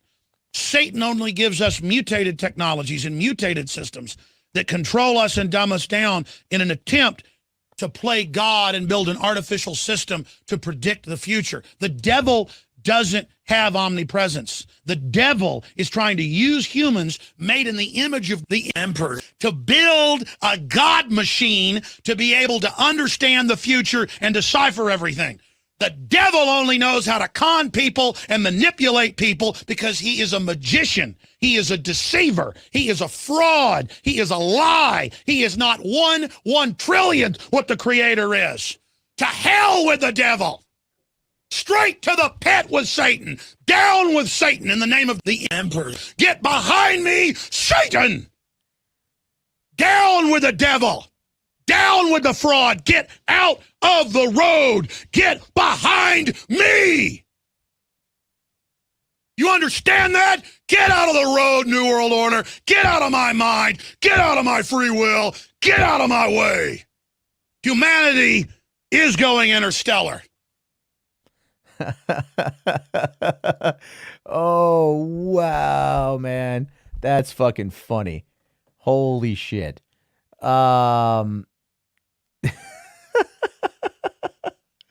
Good old Alex Jones. I will say this. The guy's insane, but man, is he entertaining to watch. And that's part of the charm, folks. That's part of the charm. You never know what Alex Jones is going to say next. Is it lizard people or is it a false flag operation? Are there chemicals in the water that turn the frogs gay, or will his vitamin supplements make your pee-pee harder? Who knows, ladies and gentlemen? Who knows what's going to be happening with Alex Jones in the future? But on that particular note, guys, it is time for me to go It's been a few hours. It's been 3 hours, way longer than I wanted, but a good stream, a good conversation. Went a bit all over the place. I think we had like upwards of like 175 people watching for a while. That's pretty great. So if you guys haven't already, please smack the like. We got 55 likes, 106 people. We can get there. If you want to see more content like this, but consider becoming a channel member or joining the Patreon and not giving YouTube any fucking money. I support that as well. But all right, everybody, thank you all very much for the episode, for joining me tonight. I'll be back on probably tomorrow. Talk about what the aftermath is for whatever this stuff might be. And remember, Hollywood After Dark is a communal experience. It's brought to you by people like you who like movies. And you know what? Just want to chill and talk about girls who squirt what I can only assume is pee mixed with bodily fluids out of their vajayjay. This one goes out to Adriana Chechik. Fast recovery. Fast recovery. All right, bye, guys.